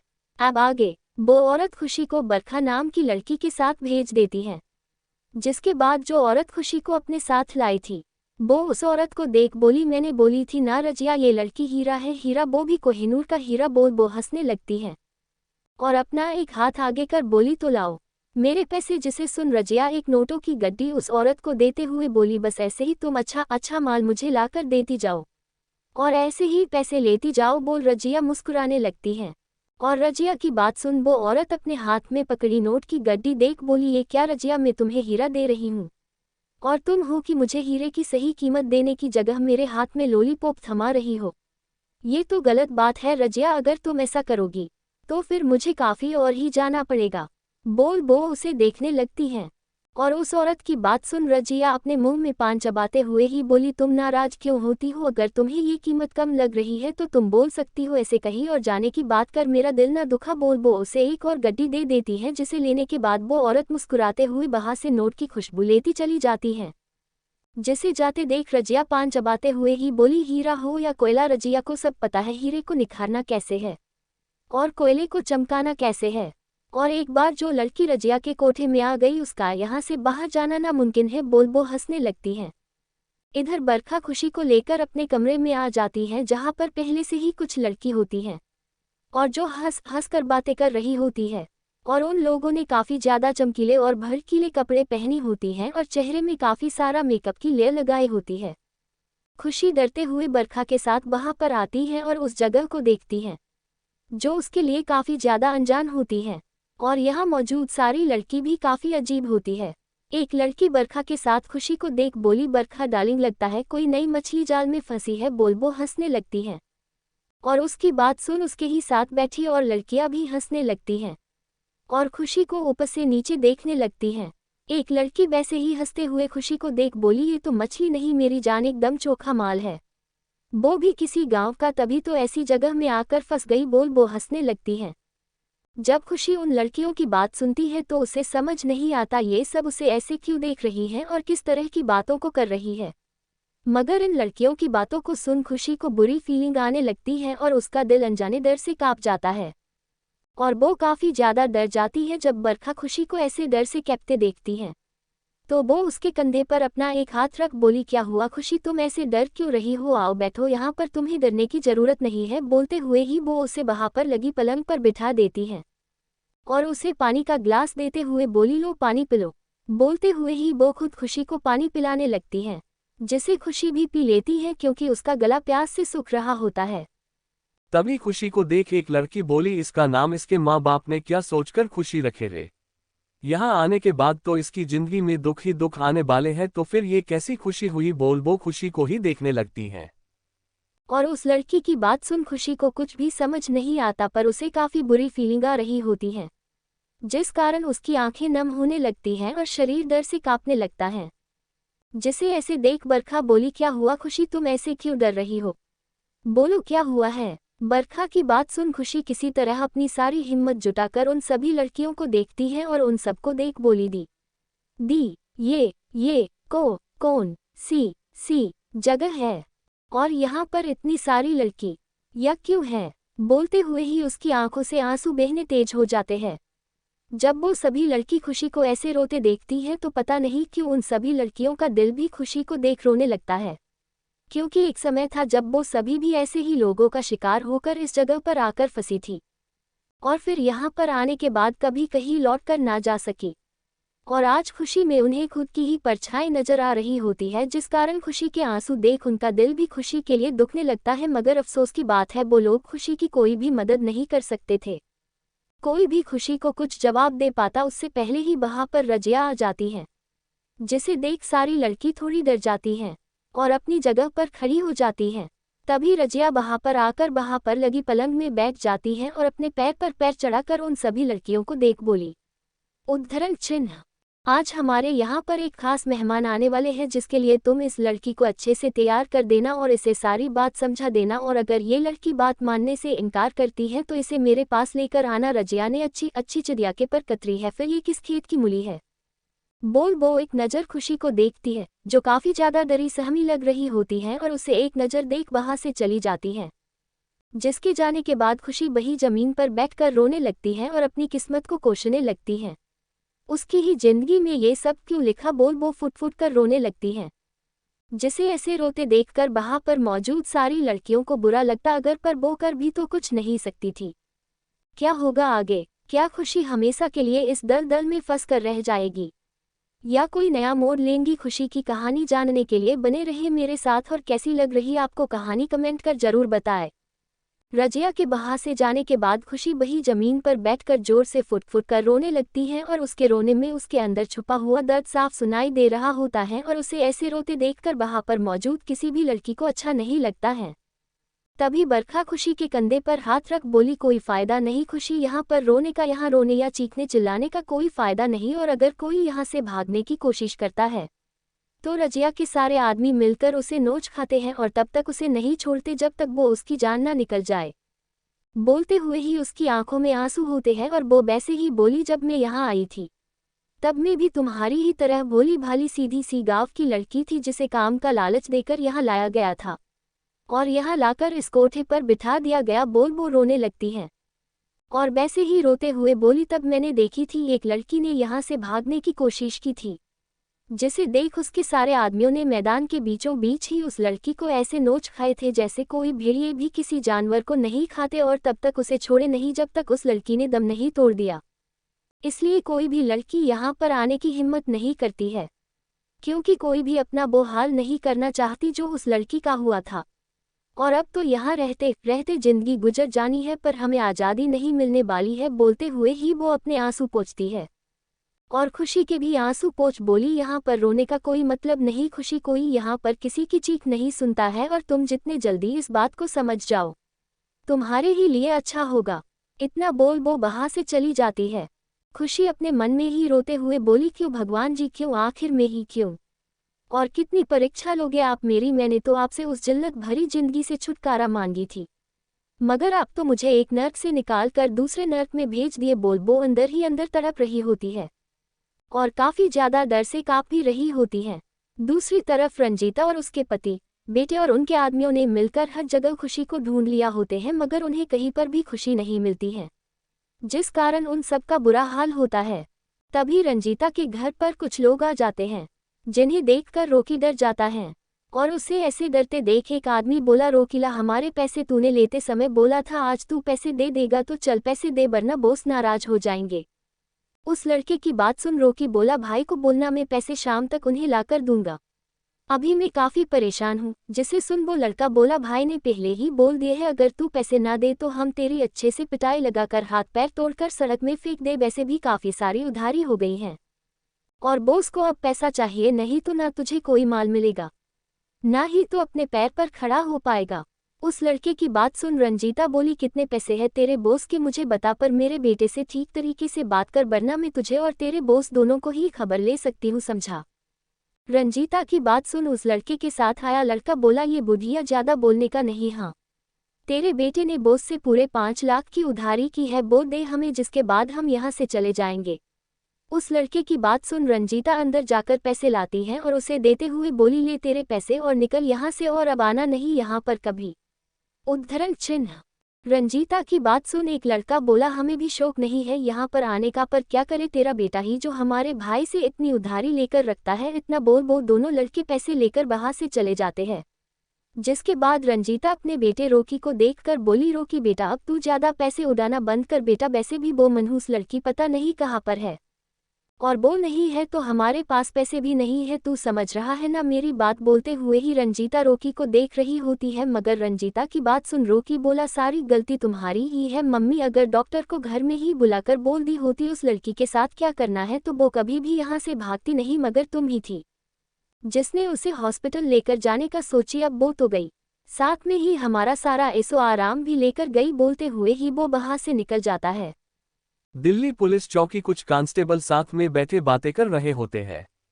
तुमने सुना है यहाँ पर किसी नए इप्स ऑफिसर का ट्रांसफर हुआ है? और मैंने तो उसके बारे में सुना है, वो इप्स काफी ज्यादा निडर और हिम्मत वाला है, बिल्कुल उस फिल्म सिंघम के हीरो की तरह जो किसी से भी नहीं डरता है। और जिस शहर में उसका ट्रांसफर हो जाता है वहाँ के लोग अपनी पूरी ताकत लगा देते हैं उसे वापस भेजने की, मगर कोई भी आज तक उसे हाथ तक नहीं लगा सका है। उस कांस्टेबल की बात सुन दूसरा कांस्टेबल बोला, अरे तुमने तो इतना ही सुना है, पर मुझे तो पता चला है। उस इप्स ऑफिसर को देखकर गली के गुंडों और गैरकानूनी काम करने वालों के पेंट आगे से गिले और पीछे से पीले हो जाते हैं।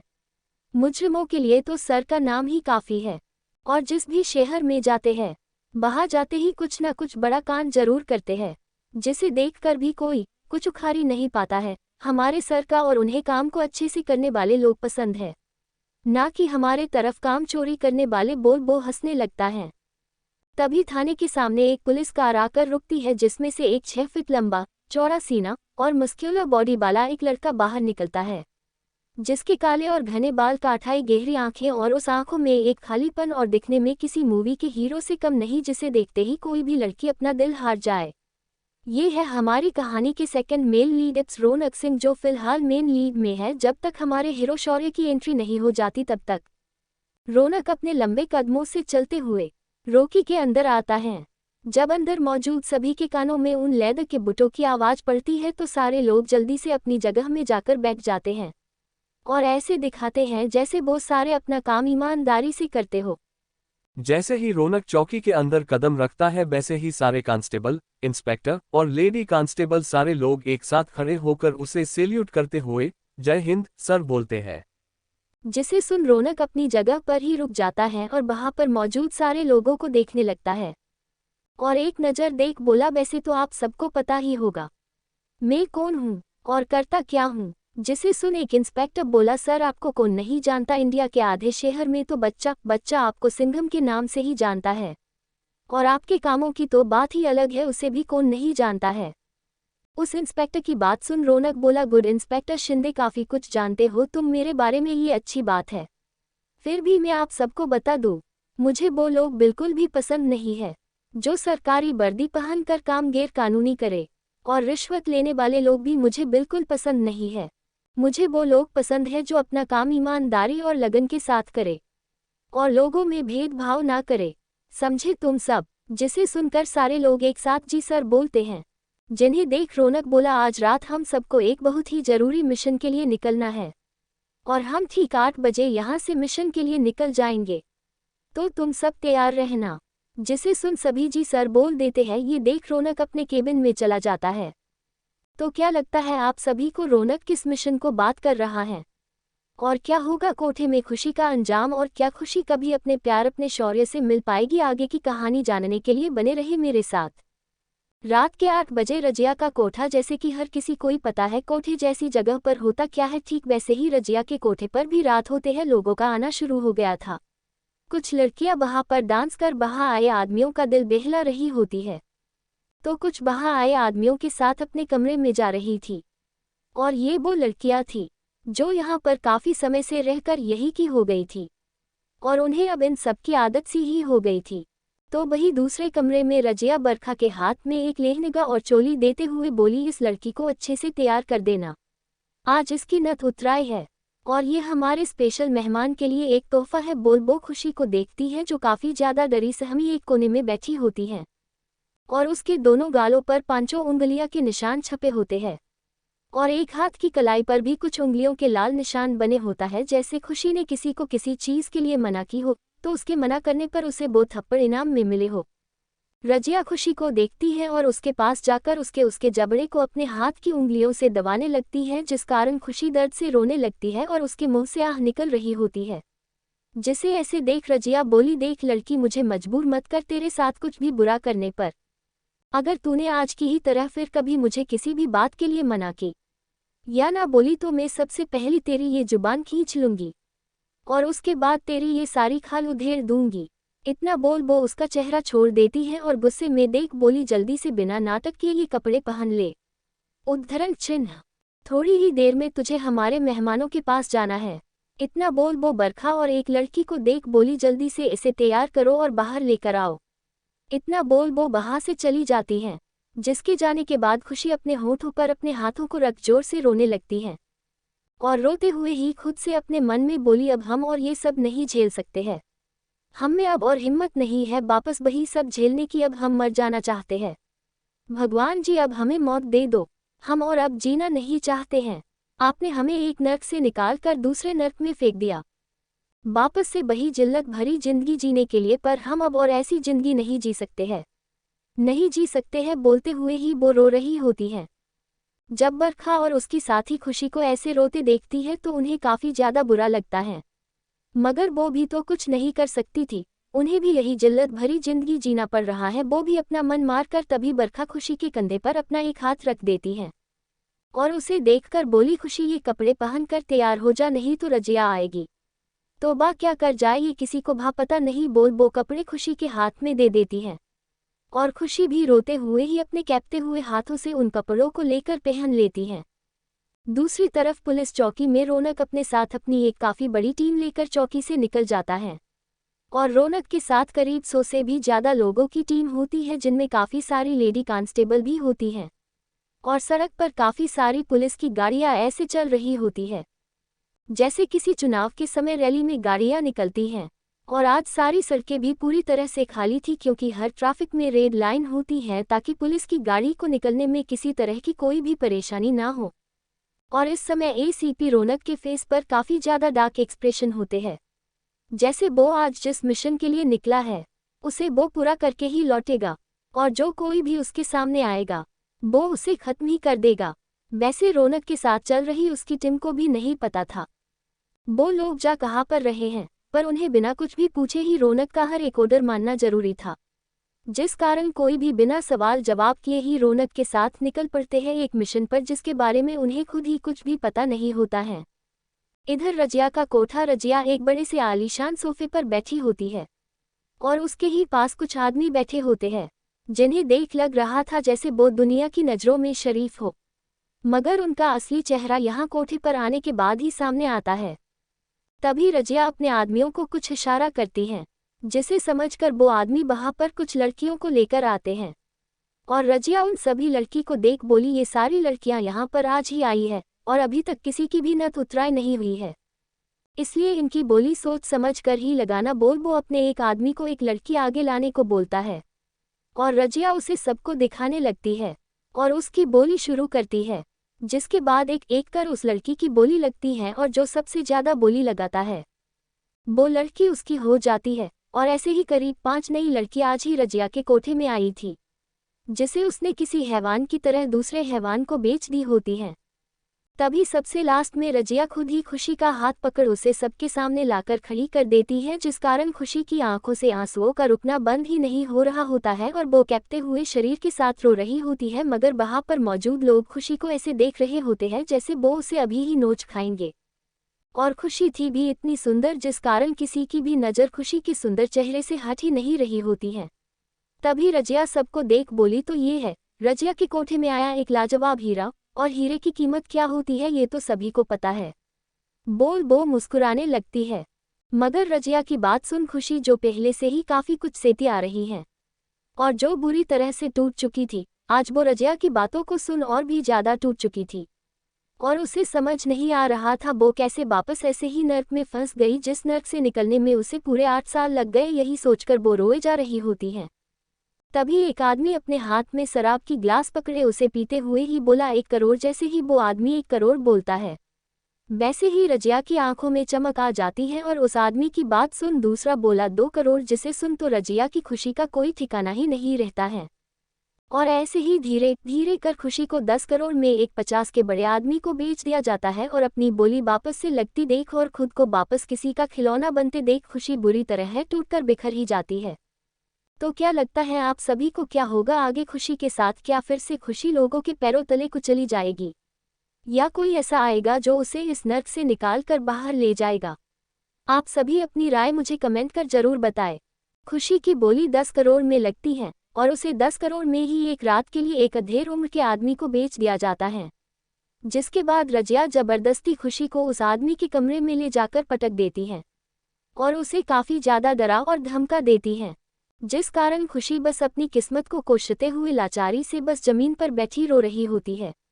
तभी उसके कमरे का दरवाज़ा खुलता है और वही आदमी अंदर आता है जिसने उसे 10 करोड़ देकर आज की रात के लिए खरीदा होता है। वो आदमी कमरे के अंदर आते ही दरवाज़ा अंदर से बंद कर देता है और खुशी को अपनी ललचाई नज़रों से देखते हुए उसकी तरफ बढ़ने लगता है। खुशी जमीन पर बैठी रो रही होती है, जिसे ऐसे रोते देख उस आदमी के चेहरे पर एक चमक आ जाती है और वो खुशी के सामने जाकर खड़ा हो जाता है और उसे देखने लगता है। इस समय खुशी को एक छोटा सा ब्लाउज, जिसे ब्लाउज कमरा बोलना ज़्यादा सही होगा, उसे पहनी होती है, जिस कारण खुशी की गौरी और सुंदर त्वचा साफ दिखाई दे रही होती है और उसके सामने की तरफ से क्लीवेज भी देख रहे होते हैं जो काफ़ी ज़्यादा उभरे हुए होते हैं, जिसे देखते ही उस बूढ़े आदमी के मुंह में पानी आ जाता है। मगर खुशी की गोरी और सुंदर पीठ पर काफ़ी सारे निशान बने होते हैं, जिसे देख साफ पता चल रहा था जैसे वो निशान किसी बैट या चाबुक से मारने के हो, मगर वो काफ़ी पुराने दिख रहे थे। मगर फिर भी वो निशान खुशी की बॉडी की खूबसूरती को कम नहीं कर रहे होते हैं और वो खुशी को ऊपर से लेकर नीचे तक देखने लगता है, जहाँ पर खुशी को एक काफ़ी छोटा सा लहंगा जो उसकी थाई तक ही था उसे पहनाया गया था, जिस कारण खुशी की गोरी और सुंदर टांगे भी साफ दिखाई दे रही होती है, जिस कारण उस आदमी के अंदर की सारी वासना जाग जाती है और खुशी के पास बैठ उसकी थाई पर अपना एक हाथ रख उस पर फेरने लगता है। मगर जैसे ही खुशी उस आदमी का हाथ अपनी जांघ पर महसूस करती है, वैसे ही वो उसका हाथ झटक रोते हुए पीछे की तरफ खिसकने लगती है जिसे ऐसे पीछे खिसकते देखकर वो आदमी हंसते हुए बोला, कोई फायदा नहीं लड़की, तू कितनी भी कोशिश कर ले बचने की, मगर तू बचने से रही और आज की पूरी रात तुझे मेरे ही साथ बितानी है। बोल वो हंसने लगता है, मगर अपने सामने खड़े इस आदमी को देख और उसकी बात को सुन खुशी जानती थी वो चाहे कितनी भी कोशिश कर ले खुद को बचाने की, मगर वो किसी भी हाल में खुद को बचा नहीं सकती है। और उसे अच्छे से पता था अब उसके साथ क्या होने वाला है। सोचकर ही वो अपनी मौत की दुआ करने लगती है, क्योंकि काफ़ी कम उम्र से ही वो उस दर्द को झेलती आ रही हैं और ना जाने कितनों की ही हवस का शिकार बन चुकी हैं, जिन्होंने उस पर एक छोटी बच्ची होने पर भी दया नहीं दिखाई। तो अब कोई कैसे उस पर दया दिखा सकता है जब वो 18 साल की एक जवान लड़की बन चुकी है। यही सब सोचते हुए ही उसका दिल खून के आंसू रो रहा होता है। कमरे के बाहर सभी कमरों में सभी लड़कियां किसी ना किसी आदमी के साथ थी और बाहर रजिया अपने हाथों में ढेर सारी नोटों की गड्डी देख खुश हो रही होती है। तभी बाहर उसे गोलियों के चलने की आवाज़ें सुनाई देती हैं, जिसे सुनते ही वो हैरान हो जाती है, क्योंकि आज से पहले किसी की भी इतनी हिम्मत नहीं हुई थी कोई उसके इलाके में आ सके और उसके इस धंधे को बंद कर सके। मगर आज उसके इलाके में गोलियों की आवाज़ सुनकर वो काफ़ी ज़्यादा हैरान होती है। तभी बाहर से रजिया का एक आदमी भागते हुए आता है और रजिया को देख बोला, रजिया मैडम, बाहर पुलिस ने हमें चारों तरफ से घेर लिया है और हमारे सारे आदमी भी मारे गए हैं और अब बाहर निकलने का भी कोई रास्ता नहीं है, और अगर हम यहाँ पर रहे तो पुलिस हमें पकड़ कर ले जाएगी या फिर वो हमें मार देगी। अपने आदमी की बात सुन रजिया गुस्से में अपने सामने लगा टेबल फेंकते हुए बोली, किसकी इतनी हिम्मत हो गई रे जो रजिया के कोठे में आकर उसके आदमियों को मारे और मेरे इस धंधे को बंद करे।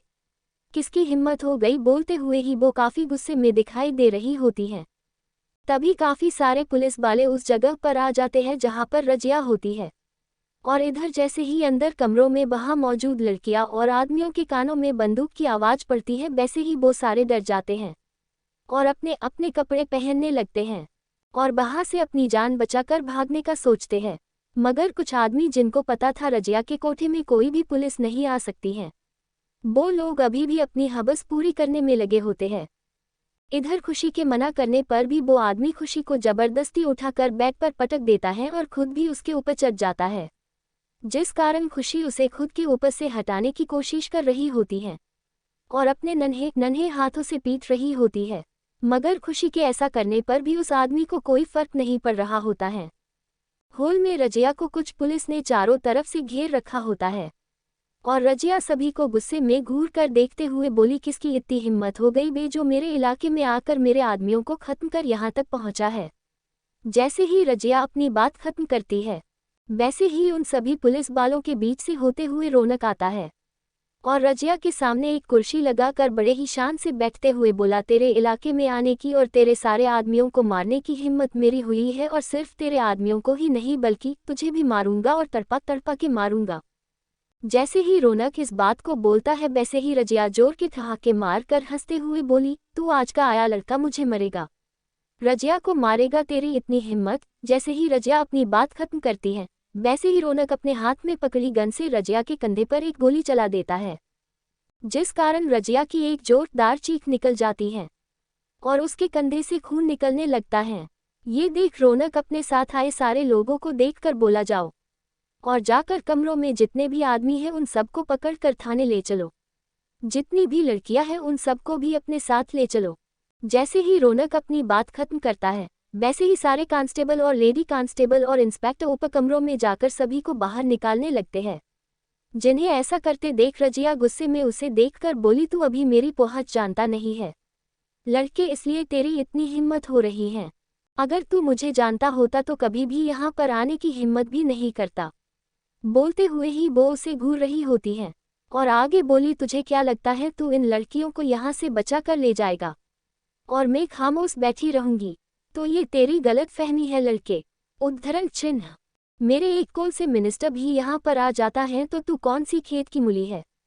जैसे ही रजिया इतना बोलती है, वैसे ही रौनक अपने हाथ में पकड़ी गन की सारी गोली रजिया के माथे पर उतार देता है, जिस कारण गोली लगते ही रजिया मरकर गिर जाती है और उसका खून बहने लगता है, जिसे जमीन पर पड़ी देख रौनक बोला, मुझे ज़्यादा बोलने वाले लोग पसंद नहीं है और क्राइम करने वाले तो बिल्कुल भी पसंद नहीं है। और तुम तो ये दोनों ही हो। इतना बोल वो भी कमरों में चला जाता है और देखने लगता है कहीं कोई कमरा छूट तो नहीं गया जहां पर कोई लड़की हो। यही सोचकर वो सभी कमरों में जा रहा होता है, पर सभी के दरवाजे खुले होते हैं, जिसे देख वो समझ जाता है कमरे के अंदर वाले लोग बाहर जा चुके हैं। यही सोचकर वो वापस जाने लगता है, तभी उसके कानों में काफी ज्यादा दर्द से भरी आवाज सुनाई देती है।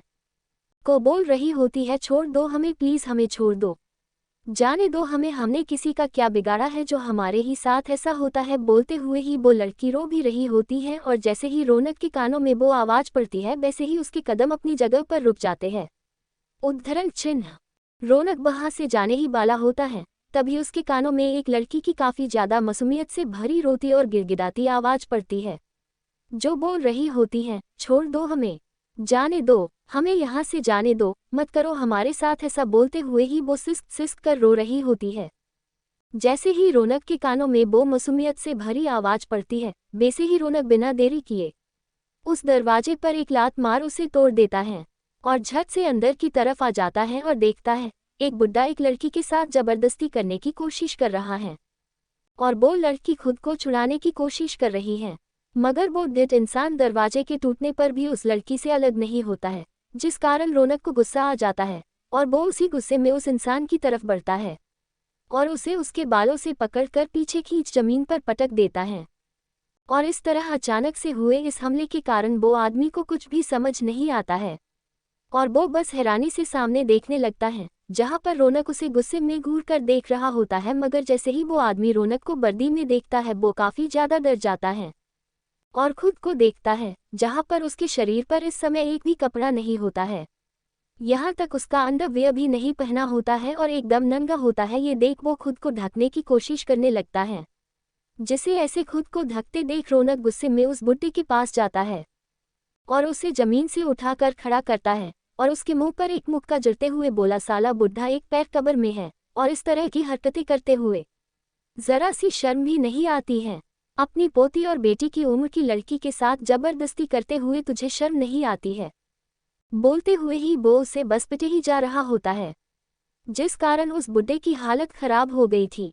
तभी वहां पर एक कांस्टेबल आ जाता है, जिसके पास फेंकते हुए बोला, ले चलो इसे ऐसे ही थाना। जिसे सुन वो कांस्टेबल उसे अपने साथ ले जाता है, जिसके बाद रौनक पीछे पलटकर उस लड़की को देखता है, जिसका ब्लाउज भी जो ब्रा जैसा ही था वो भी फट चुका था और उस लड़की ने खुद को अपने आप में ही समेट रखा होता है और अपने काले घने और लंबे बालों से ही वो खुद को ढकने की कोशिश कर रही होती है। साथ ही उसने अपना चेहरा अपने दोनों पैरों पर रखी रो रही होती है और वो काफी ज्यादा डरी और सहमी होती है, जिसका सारा शरीर थर थर कांप रहा होता है। जिसे ऐसे देख रौनक अपनी नजरें दूसरी तरफ कर लेता है। तभी वहां पर एक लेडी कांस्टेबल आ जाती है, जिसे देख रौनक अपना कोट निकालकर उस कांस्टेबल को देते हुए बोला, ये उस लड़की को दे दो और सारी लड़कियों को थाने ले चलो। जिसे सुन वो लेडी कांस्टेबल भी हमें अपना सर हिला देती है। थोड़ी देर बाद रजिया मर चुकी थी और जितने भी आदमी कमरों के अंदर थे, पुलिस सभी को पकड़कर थाने ले जाती है और उन्हें सलाखों के पीछे डाल देती है। साथ ही सारी लड़कियों को भी वो अपने साथ ही ले जाती है, जिसके बाद सारे लोग बाहर निकल जाते हैं। तभी रौनक अपने साथ खड़े कुछ इंस्पेक्टर को देखकर मैंने जैसा बोला था वो हुआ। इस पर इंस्पेक्टर हाँ में अपना सर हिला देता है और एक रिमोट में कुछ बटन प्रेस करता है, जिसके कुछ सेकंड बाद ही वो सारी बिल्डिंग, जो एक कोठे की थी और वहां पर जिस्म बेचने का काम होता था, वो एक झटके में ही चुरा मच जाती है, क्योंकि वहां पर एक जोर का धमाका होता है और सारी बिल्डिंग उस धमाके के साथ खाक में मिल जाती है। कुछ घंटे बाद पुलिस चौकी दिल्ली कोठे में जितनी भी लड़की मिली थी, पुलिस उन सभी लड़कियों से उनकी सारी डिटेल पूछ लेती है। कौन कहाँ से है और कब कैसे उन्हें यहाँ पर किसने लाया था, उनका घर परिवार, सब कुछ A to Z सारी डिटेल निकाल लेते हैं। और जो नई लड़कियां आज कोठे में लाई गई थी, उनके घर वालों को इन्फॉर्म कर उन सबको सारी सेफ्टी के साथ उनके घर के लिए रवाना कर दिया गया था। और जो लड़कियां काफी सालों से वहां पर रहकर उस गंदे और घिनौने कामों को जबरदस्ती कर रही होती हैं, उन लड़कियों को इस बात की आज़ादी दे दी गई थी, वो अगर लौटकर अपने घर जाना चाहती हैं तो जा सकती हैं, और जो घर नहीं जाना चाहती वो लड़कियां अपनी जिंदगी एक नए सिरे से शुरू कर सकती हैं। और उन्हें आश्रम भेज दिया गया, जो यहीं पर रहकर खुद के लिए कुछ करना चाहती थी। कुल मिलाकर सभी लड़कियों की सारी जानकारी लेने के बाद जो जहां पर जाना चाहती थी, उन्हें वहां पर जाने दिया गया था। और लगभग सारी लड़कियां बाहर से जा चुकी थी, सिवाय खुशी के। खुशी थाने में ही लगे एक बेंच के कोने में खुद को समेटे हुए बैठी थी। और वो बस लगातार रोए जा रही थी और उसके सिसकने की आवाज साफ सुनी जा सकती थी। साथ ही उस लड़की का सारा बदन ऐसे कांप रहा था जैसे किसी ने बर्फ सा ठंडा पानी उस पर उड़ेल दिया हो।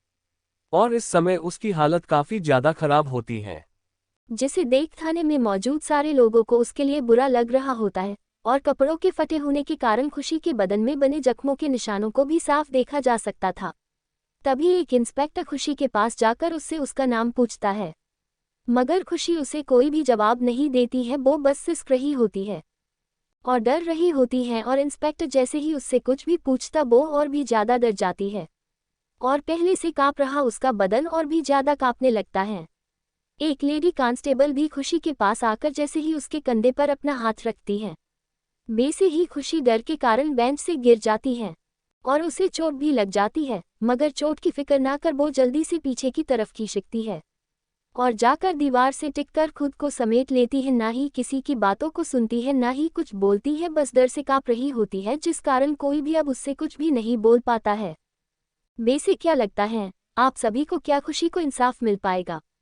क्या खुशी की जिंदगी में कभी भी खुशियां आ पाएगी, या खुशी हमेशा की तरह उदास और डरी सहमी ही रहने वाली है? आगे की कहानी जानने के लिए बने रहे। रात के करीब 1 बजे रौनक अपनी चौकी में आता है और आते बराबर ही वो अपने केबिन में चला जाता है, जिसके जाते ही एक इंस्पेक्टर अपने कुछ साथी को देख बोला, सारी लड़कियों को बचाने के बाद उन्हें उनके घर या आश्रम भेज दिया गया है, वो भी पूरी सेफ्टी के साथ, ताकि अब कोई भी उनके साथ कुछ गलत ना कर सके। मगर ये लड़की पता नहीं ये कौन है और कहाँ से आई है, इसका नाम क्या है? इसे देखकर साफ पता चलता है जैसे इस लड़की पर काफी सारे जुर्म हुए हो और इसे जबरदस्ती उस कोठे पर ले जाया गया हो। ये लड़की तो इतनी ज्यादा डरी और सहमी है जिस कारण ये किसी से बात तक नहीं कर पा रही है, और अगर कोई इससे बात करने की कोशिश करता है तो ये और भी ज्यादा डर जाती है। और रात काफी हो चुकी है, इस अकेली लड़की का यहाँ पर रहना भी ठीक नहीं है। हमें एसीपी सर से बात करनी होगी और उन्हें इस लड़की के बारे में बताना होगा। अब सर ही इस लड़की से बातें कर सकते हैं और इससे सब कुछ पूछ सकते हैं। हमारी तो ये आवाज़ सुनकर ही डर जाती है। उस इंस्पेक्टर की बात सुनकर एक लेडी कांस्टेबल बोली, आप सही बोल रहे हो सर, हमें एसीपी सर से बात करनी होगी और उन्हें इसके बारे में सब कुछ बताना होगा। इस लड़की के घर वाले भी इसके लिए परेशान हो रहे होंगे। जिसे सुन इंस्पेक्टर बोला, पर सर से बात कौन करेगा? उद्धरण चिन्ह। जिसे सुन सारे लोग एक दूसरे को ही देखने लगते हैं। तभी एक लेडी कांस्टेबल बोली, मैं सर से बात करती हूँ। इतना बोल वो रौनक के केबिन के बाहर जाकर खड़ी हो जाती है और डोर नॉक करती है, जिसकी आवाज़ सुन रौनक अंदर आने के लिए बोलता है। जिसे सुन वो कांस्टेबल रौनक के सामने जाकर खड़ी हो जाती है और उसके सामने एक फाइल करते हुए बोली, सर ये उन लड़कियों की फाइल और इसमें उनकी सारी डिटेल है जिन्हें हमने रजिया के कोठे से बचाए है, और इसके ही साथ ये 2 फाइल भी है जिसमें जो लड़कियां अपने घर लौटना चाहती थी उन्हें उनके घर भेज दिया गया है, और जो आश्रम जाना चाहती थी उन्हें आश्रम भेज दिया गया है। पर सर काफ़ी कम लड़कियां ही घर जाने को मानी है, क्योंकि जिस जगह से वो सारी निकली है उसके बाद उनके लिए वापस अपने घर जाना आसान बात नहीं है, इसलिए आधी से ज़्यादा लड़कियों को आश्रम भेज दिया गया है। इतना बोल वो लेडी शांत हो जाती है, जिसकी सारी बात सुन रौनक उस फाइल को उठाकर उसे देखने लगता है। तभी वो लेडी कांस्टेबल दोबारा बोली, सर सारी लड़कियां तो चली गई, मगर एक लड़की जो बाकी सारी लड़कियों से काफ़ी ज़्यादा अलग लग रही है, वो काफ़ी ज़्यादा डरी सहमी है और यहाँ तक वो किसी की बातों का कोई जवाब भी नहीं दे रही है, बल्कि कुछ भी पूछने पर वो पहले से भी ज़्यादा डर रही है।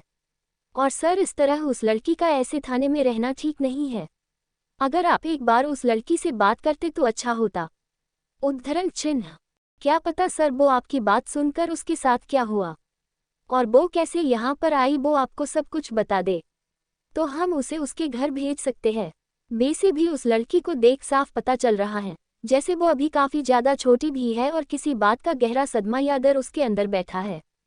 रौनक उस लेडी कांस्टेबल की सारी बातों को ध्यान से सुनता है और कुछ सोचकर बोला, ठीक है तुम चलो मैं अभी आया। जिसे सुन वो लेडी वहाँ से चली जाती है और रौनक भी थोड़ी देर कुछ सोचने के बाद अपने केबिन से निकलकर वहाँ पर आ जाता है जहाँ पर पहले से ही सारे लोग मौजूद होते हैं। जैसे ही रौनक बाहर आता है, वैसे ही इंस्पेक्टर उसे खुशी की तरफ इशारा करता है, जहां पर खुशी एक कोने की दीवार से टिकी अपना सर अपने दोनों घुटनों में रखी अपने बालों से खुद को ढकी होती है और उसका शरीर अभी भी डर से बस कांप ही रहा होता है। और उसके सिसकने की आवाज़ रौनक को अपने कानों में सुनाई देती है और खुशी को देखकर वो समझ जाता है ये वही लड़की है जिसे उसने अपना कोट उतार कर दिया था और वो अभी भी वैसे ही बैठी थी जैसे उस रूम में, जिसे देखकर रौनक उसके तरफ बढ़ जाता है और ध्यान से डरी, सहमी, सिसक रही खुशी को देखता है, जिसे ऐसे देखकर उसके सामने एक लड़की का चेहरा आ जाता है जो बिल्कुल खुशी की ही तरह बैठी होती है और उसकी भी आंखों में ढेर सारे आंसू होते हैं।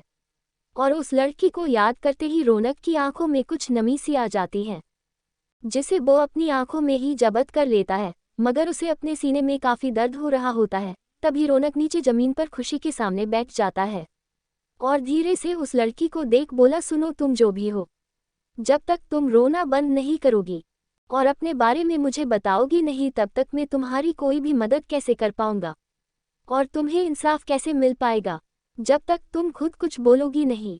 इस तरह रोने से कुछ भी नहीं होने वाला, ना तुम्हें इंसाफ मिलेगा और ना ही तुम्हारे गुनहगारों को सजा मिल पाएगी। अगर तुम अपनी तकलीफ, अपना दर्द मुझसे बताओगी नहीं, तब तक मैं तुम्हारी मदद नहीं कर पाऊंगा। और तुम पहले रोना बंद करो और बताओ क्या हुआ तुम्हारे साथ और तुम उस गंदी जगह पर कैसे पहुंची और तुम्हारा घर कहाँ पर है, तुम्हारे माँ पापा क्या करते हैं, बताओ मुझे, तभी मैं तुम्हारी मदद कर पाऊंगा। रौनक की सारी बातों को सुनने के बाद पता नहीं क्यों मगर खुशी को उसकी आवाज़ में एक छुपा हुआ दर्द और एक अपनापन सा महसूस होता है, जिसे फिलकर खुशी धीरे से अपनी नज़रें उठाकर सामने देखती है जहां पर रौनक बैठा होता है। और जैसे ही खुशी अपनी नज़रें उठाती है, रौनक की आंखें खुशी की आंसुओं से भरी आंखों पर जाती है और खुशी की वो भूरी नागिन सी आंखें देखकर रौनक एक पल के लिए खुशी की उन आंखों में ही कहीं खोसा जाता है जिन आंखों में दुनिया जहां का दर्द छुपा हुआ होता है। मगर रौनक जल्दी ही अपने होश में आता है और खुशी को देख बोला, क्या नाम है तुम्हारा और तुम्हारे माँ पापा क्या करते हैं।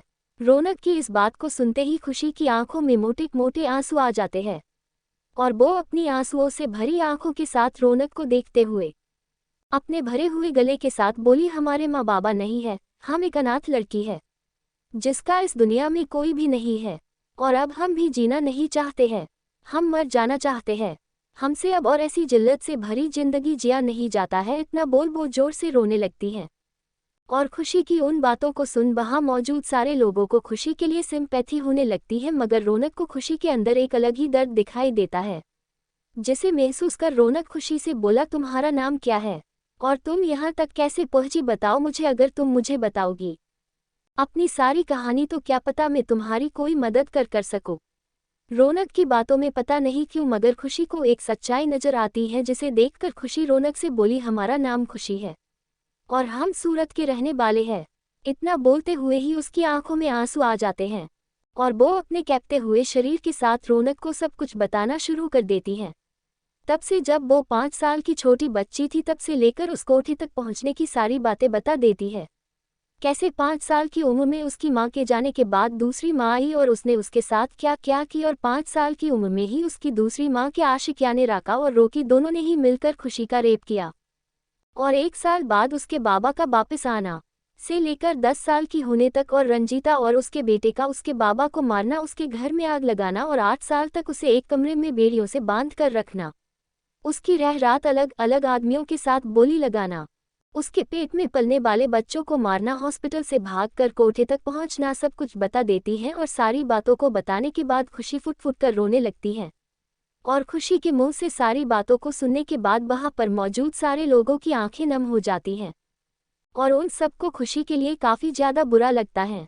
साथ ही रौनक की आंखों में खुशी को देखकर एक अलग ही दर्द था जो शायद कोई और समझ पाता। तभी रौनक अपने हाथ में पहनी अपनी वॉच देखता है जिस पर 2:30 बजने वाले थे। ये देख रौनक कुछ सोचकर बोला, तुम्हारा इस तरह यहाँ पर रहना ठीक नहीं है खुशी, और जब तक तुम्हारे लिए कोई जगह नहीं मिल जाती जहाँ पर तुम रह सकती हो तब तक तुम मेरे साथ चलो मेरे घर। बोलते हुए वो खुशी को ही देख रहा होता है, मगर रौनक की बात को सुनते ही खुशी उसे हैरानी से देखने लगती है। जैसे ही रौनक अपनी बातों को खत्म करता है, खुशी रौनक को हैरान नज़रों से देखने लगती है और उसे रौनक की बात सुनकर फिर से डर लगने लगता है। क्योंकि खुशी जिस भी इंसान पर भरोसा करती है वही इंसान उसके भोलेपन का फायदा उठा लेता है और उसे एक नए ही नर्क में ले जाता है जहां से निकल पाना इतना आसान नहीं होता है। और खुशी की अब तक की जिंदगी ऐसी रही है जहां पर उसे बस धोखा ही धोखा मिला है और भरोसा करने पर बस विश्वासघात ही किया है हर किसी ने उसके साथ, जिस कारण अब खुशी किसी पर भी विश्वास नहीं कर सकती थी।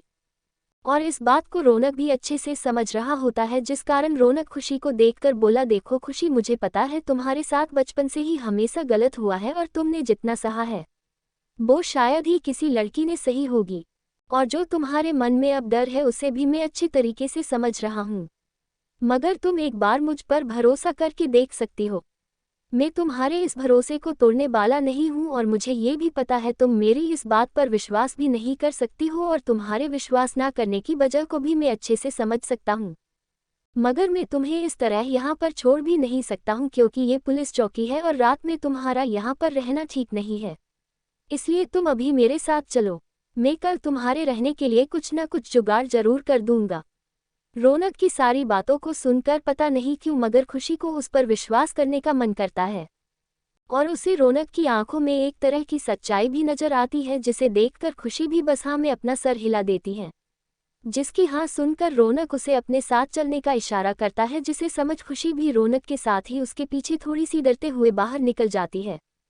रौनक अपनी कार के पास आकर खड़ा हो जाता है और खुशी के लिए डोर खोल देता है, जिसे देख खुशी को अंदर बैठने में थोड़ा डर लगता है और वो डरते हुए ही अंदर गाड़ी में बैठ जाती है, जिसके बाद रौनक डोर बंद कर खुद भी दूसरी तरफ आकर बैठ जाता है और कार स्टार्ट कर वहां से निकल जाता है। इस समय खुशी के मन में काफी सारी उथल पुथल चल रही होती है, साथ ही मन में एक अनजाना डर भी होता है और इस तरह एक बार और किसी आदमी पर विश्वास करना खुशी के लिए काफी ज्यादा मुश्किल भी होता है, जिस कारण खुशी काफी ज्यादा डर भी रही होती है और वो बस अपनी नजरें झुकाए थोड़ी सिकुड़कर बैठी होती है, जिसे ऐसे डरते और सहमी देख रौनक कुछ भी नहीं बोलता है।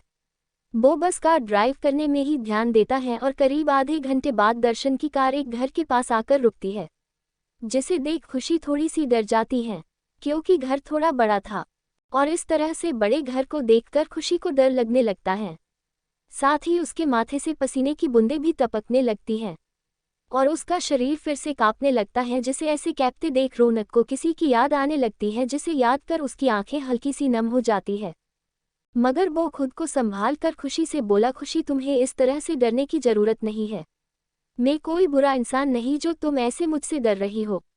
इतना बोल वो घर के दरवाजे के पास चला जाता है और अपने पॉकेट से चाबी निकालकर डोर खोल देता है और अंदर चला जाता है, जिसे अंदर जाते देख पहले तो खुशी डरती है मगर किसी तरह वो खुद को समझाकर डोर से अंदर चली जाती है, जिसके बाद वो अंदर आकर देखती है तो घर जो बाहर से काफी बड़ा दिख रहा था वो अंदर से और भी ज्यादा बड़ा और सुंदर था।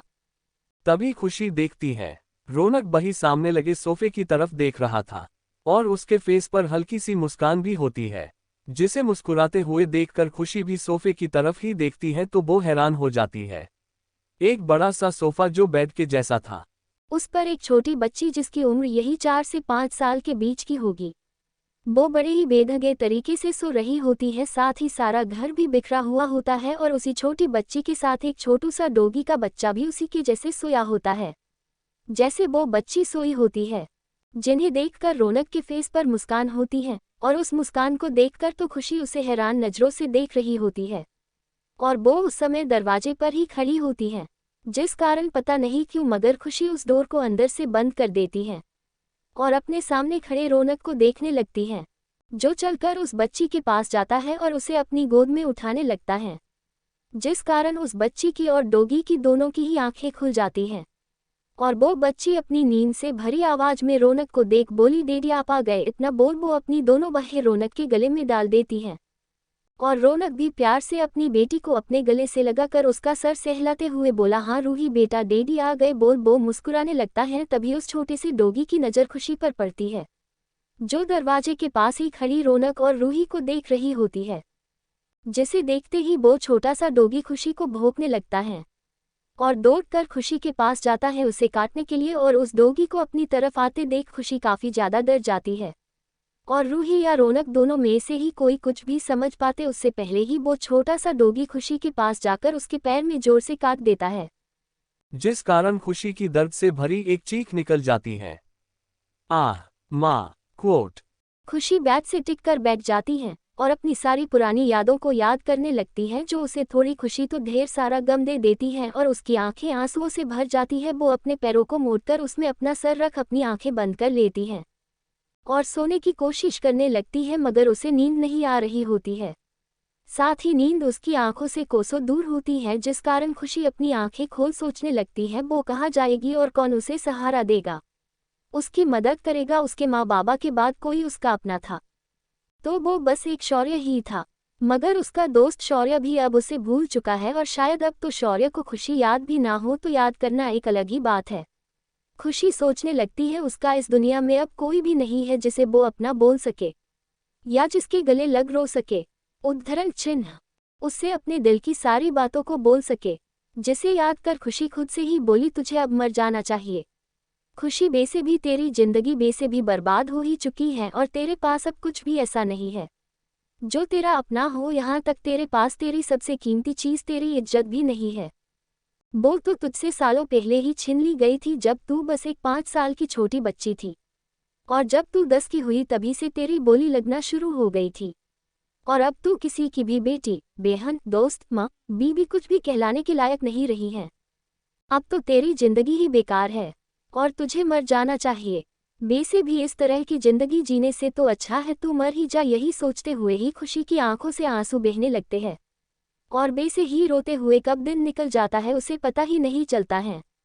और घड़ी में सुबह के 5 बजते देख खुशी को समझ नहीं आता वो क्या करे, इसलिए वो अपनी जगह से खड़ी होती है और लड़खड़ाते हुए कमरे से बाहर निकल जाती है और हॉल को देखती है जो पूरी तरह से बिखरा हुआ होता है। हर जगह कुछ ना कुछ सामान बिखरा पड़ा होता है, जिसे देखकर खुशी अपने लड़खड़ाते हुए कदमों से चलते हुए सब ठीक से रखने लगती है और सब साफ करने लगती है। मगर सारे सामान को जमाने और सफाई करने में उसे थोड़ा डर भी लग रहा होता है, क्योंकि ये घर और यहाँ के लोग दोनों ही खुशी के लिए अनजान होते हैं और उसे ये भी नहीं पता होता है इस घर में कितने लोग और कौन कौन है।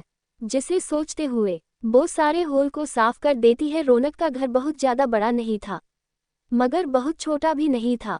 इस घर में एक बड़ा सा हॉल, 3 बेडरूम, एक किचन और रूम से अटैच ही बाथरूम होते हैं और रूम बस एक फ्लो का ही होता है। जब खुशी सारा हॉल साफ कर देती है तो उसे अब समझ नहीं आता वो क्या करे, कहाँ पर जाए, क्योंकि वो इस तरह से किसी अनजान इंसान के घर पर रहकर उस पर बोझ भी तो नहीं बनना चाहती थी।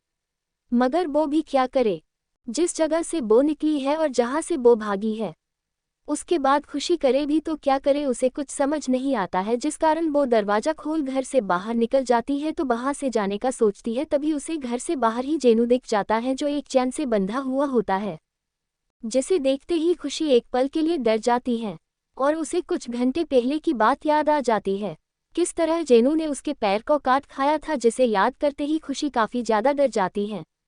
मगर वो जेनू को ध्यान से देखती है तो उसे जेनू की आंखों से आंसू बहते दिखते हैं, जिसे देख खुशी डरते हुए ही धीरे कदमों से चलकर जेनू के पास जाकर खड़ी हो जाती है, पर जेनू को देखने लगती है जो किसी बात को याद कर रो रहा होता है। जिसे ऐसे रोते देख खुशी धीरे से उसके पास ही जमीन पर बैठ जाती है और अपने कांपते हुए हाथ को धीरे से जेनू के सर पर रख देती है, जिस कारण जेनू भी अपनी आंखें खोल खुशी को देखता है और वापस से अपनी आंखें बंद कर लेता है। जिसे ऐसे आंखें बंद करते देख खुशी अपनी डर से कांपती हुई आवाज में बोली, जे नू, हमें माफ कर देना, हमारे कारण तुम्हें घर से बाहर निकलना पड़ा, उसके लिए हम आपसे माफी मांगते हैं और तुम फिक्र मत करना, हम अभी ही यहाँ से चले जाएंगे। इतना बोल वो जेनू के सर पर हाथ फेर अपनी जगह से खड़ी होने की कोशिश करने लगती है, मगर उसे अपने पैर में दर्द होता है, जिस कारण वो वापस से जमीन पर बैठ जाती है और उसके चेहरे पर एक दर्द की लकीरें आ जाती हैं, पर उसकी एक आह निकल जाती है, जिसे सुनकर जेनू भी खुशी को देखने लगता है और उसे उसकी गलती का एहसास होता है, जिस कारण जेनू अपनी जीभ से खुशी के पैर को चाटने लगता है, जिसकी इस हरकत से पहले तो खुशी काफी ज्यादा डर जाती है। मगर जब वो जेनू को पैर चाटते देखती है तो उसका डर कम होता है और वो जेनू के सर पर बिना डरे ही हाथ फेरने लगती है और जेनू को देख उससे बात करने लगती है और बात करते हुए ही बोली, जेनू आपको पता है, आप दिखने में एक छोटे से बच्चे हो, मगर आपने हमें इतनी जोर से काटा जिस कारण हमें एक पल के लिए तो ऐसा लगा जैसे हमारे शरीर से हमारी जान ही निकल जाएगी। बोलते हुए ही खुशी की आंखें नम हो जाती है, जिसे ऐसे नम आंखों को देख जेनू को अपनी गलती का एहसास होता है और वो खुशी की ही गोद में अपना सर रख लेता है, जिसकी इस हरकत को देखना चाहते हुए भी खुशी हल्का सा मुस्कुरा देती है। इधर जब रौनक की आंखें खुलती हैं तब तक घड़ी में सुबह के 6 बज चुके थे, जिसे देख रौनक जल्दी से बेड से नीचे उतर जाता है और बाथरूम में भाग जाता है और थोड़ी सी ही देरी में वो वापस फ्रेश होकर बाहर आता है और खुद से बातें करते हुए बोला, चल रौनक जल्दी से रेडी होकर नाश्ता बना ले, उसके बाद तुझे रूही को तैयार कर स्कूल भी तो छोड़ना है। बोलते हुए ही वो जल्दी जल्दी रेडी होने लगता है और खुद तैयार होकर जैसे ही बाहर आता है, मतलब लिविंग रूम में, और अपने घर का लिविंग रूम देखता है, उसे देखकर वो एकदम हैरान हो जाता है। रौनक जैसे ही हॉल में आता है ठीक वैसे ही वह हॉल में आकर एकदम हैरान हो जाता है और सारे घर को साफ देखकर खुद से बोला, ये घर इतना ज़्यादा साफ कैसे हो गया, मैंने तो साफ नहीं किया। ये सोचकर ही उसे खुशी का ध्यान आता है, जिसे याद कर वह खुशी को चारों तरफ देखता है, मगर खुशी उसे वहां पर कहीं भी नहीं दिखती है। ये देखकर वह घर से बाहर निकलता है तो देखता है खुशी और जेनू दोनों ही साथ में बैठे हुए हैं और खुशी प्यार से जेनू के सर पर हाथ फेर रही है और जेनू भी उसकी गोद में ही बैठा हुआ है। उन दोनों को ऐसे देखकर रौनक हैरान हो जाता है और उसी हैरानी में वह खुशी को देखकर बोला, तुम यहाँ पर क्या कर रही हो खुशी, और तुमने घर साफ क्यों किया, मैं कर लेता। ये बोलते हुए ही वह खुशी को देखने लगता है और उसे देखकर बोला, मुझे बात करनी है तुमसे, तो अंदर चलो। इतना बोल वह भी घर के अंदर चला जाता है। थोड़ी ही देर में रौनक खुशी दोनों ही घर के अंदर थे और परी खुशी के पास ही बैठी उसे ही मुस्कुरा कर देखे जा रही थी, तो खुशी हल्का डरते हुए ही रौनक को देख रही थी। रौनक एक गहरी सांस लेते हुए ही बोला, खुशी क्या तुम जानती हो दुबई में तुम्हारा शौर्य कहाँ पर रहता था? खुशी ना में सर हिलाते हुए ही बोली, नहीं हमें नहीं पता, वैसे भी तब तो हम 5 साल की छोटी बच्ची ही थे। इतना बोल वह उदास हो जाती है और उसकी आंखों से आंसू बहने लगते हैं। रौनक कुछ सोचकर बोला, ठीक है, मैं तुम्हारे शौर्य को ढूंढकर तुमसे मिलवाऊंगा। तब तक तुम मेरे घर पर मेरी बेटी के साथ ही रहो और मैं कोशिश करूंगा जल्द से जल्द शौर्य को ढूंढने की। रौनक की बात सुनकर खुशी रोते हुए ही ना में अपना सर हिलाकर बोली, नहीं हम शौर्य से मिलना नहीं चाहते हैं, ना ही अपनी मनहूस सी शकल उसे दिखाना चाहते हैं। इतना बोलकर वह रो पड़ती है। रौनक समझाते हुए, देखो खुशी, जो भी तुम्हारे साथ हुआ वो गलत, बहुत गलत हुआ, मगर जो हुआ उसमें तुम्हारी कोई गलती नहीं, इसलिए तुम भी खुशियां डिजर्व करती हो और क्या पता तुम्हारा शौर्य अभी भी तुम्हें ही चाहता हो। रौनक की बात सुनकर खुशी बस उसे ही देखने लगती है मगर कुछ बोलती नहीं। दूसरी तरफ इंडिया से बाहर एक बड़े से घर के अंदर एक लड़का 2 तस्वीर के सामने खड़ा जिस पर हार चढ़ा हुआ था, उन फोटो को देखते हुए ही बोला, इतने साल हो गए मोम डैड आपको गए हुए और आप दोनों के जाने से आपका बेटा एकदम अकेला हो गया। अगर सालों पहले हमारे साथ वो हादसा ना हुआ होता तो आज आप दोनों जिंदा होते और मैं भी आप दोनों के साथ खुश होता और 7 साल की उम्र में मुझे अनाथ ना होना पड़ता। इतना बोल वह आंखों से आंसू बहाने लगता है और आंसू भरी नजरों से अपने मोम डैड की फोटो को देखने लगता है। ये लड़का कोई और नहीं बल्कि शौर्य ही होता है, जो अब काफी बड़ा हो गया था, मगर सालों पहले ही उसने एक हादसे में अपने माँ पापा दोनों को खो दिया था, जिस वजह से कच्ची उम्र में ही शौर्य के कंधे पर काफी बड़ी जिम्मेदारी आ गई थी, जिस वजह से वह खुद अपने आप को ही भूल गया था। शौर्य अभी अपने मोम डैड की तस्वीर को देख ही रहा था, उतने में ही उसके कानों पर एक आवाज पड़ती है, बॉस खुशी मैडम की खबर मिल गई है।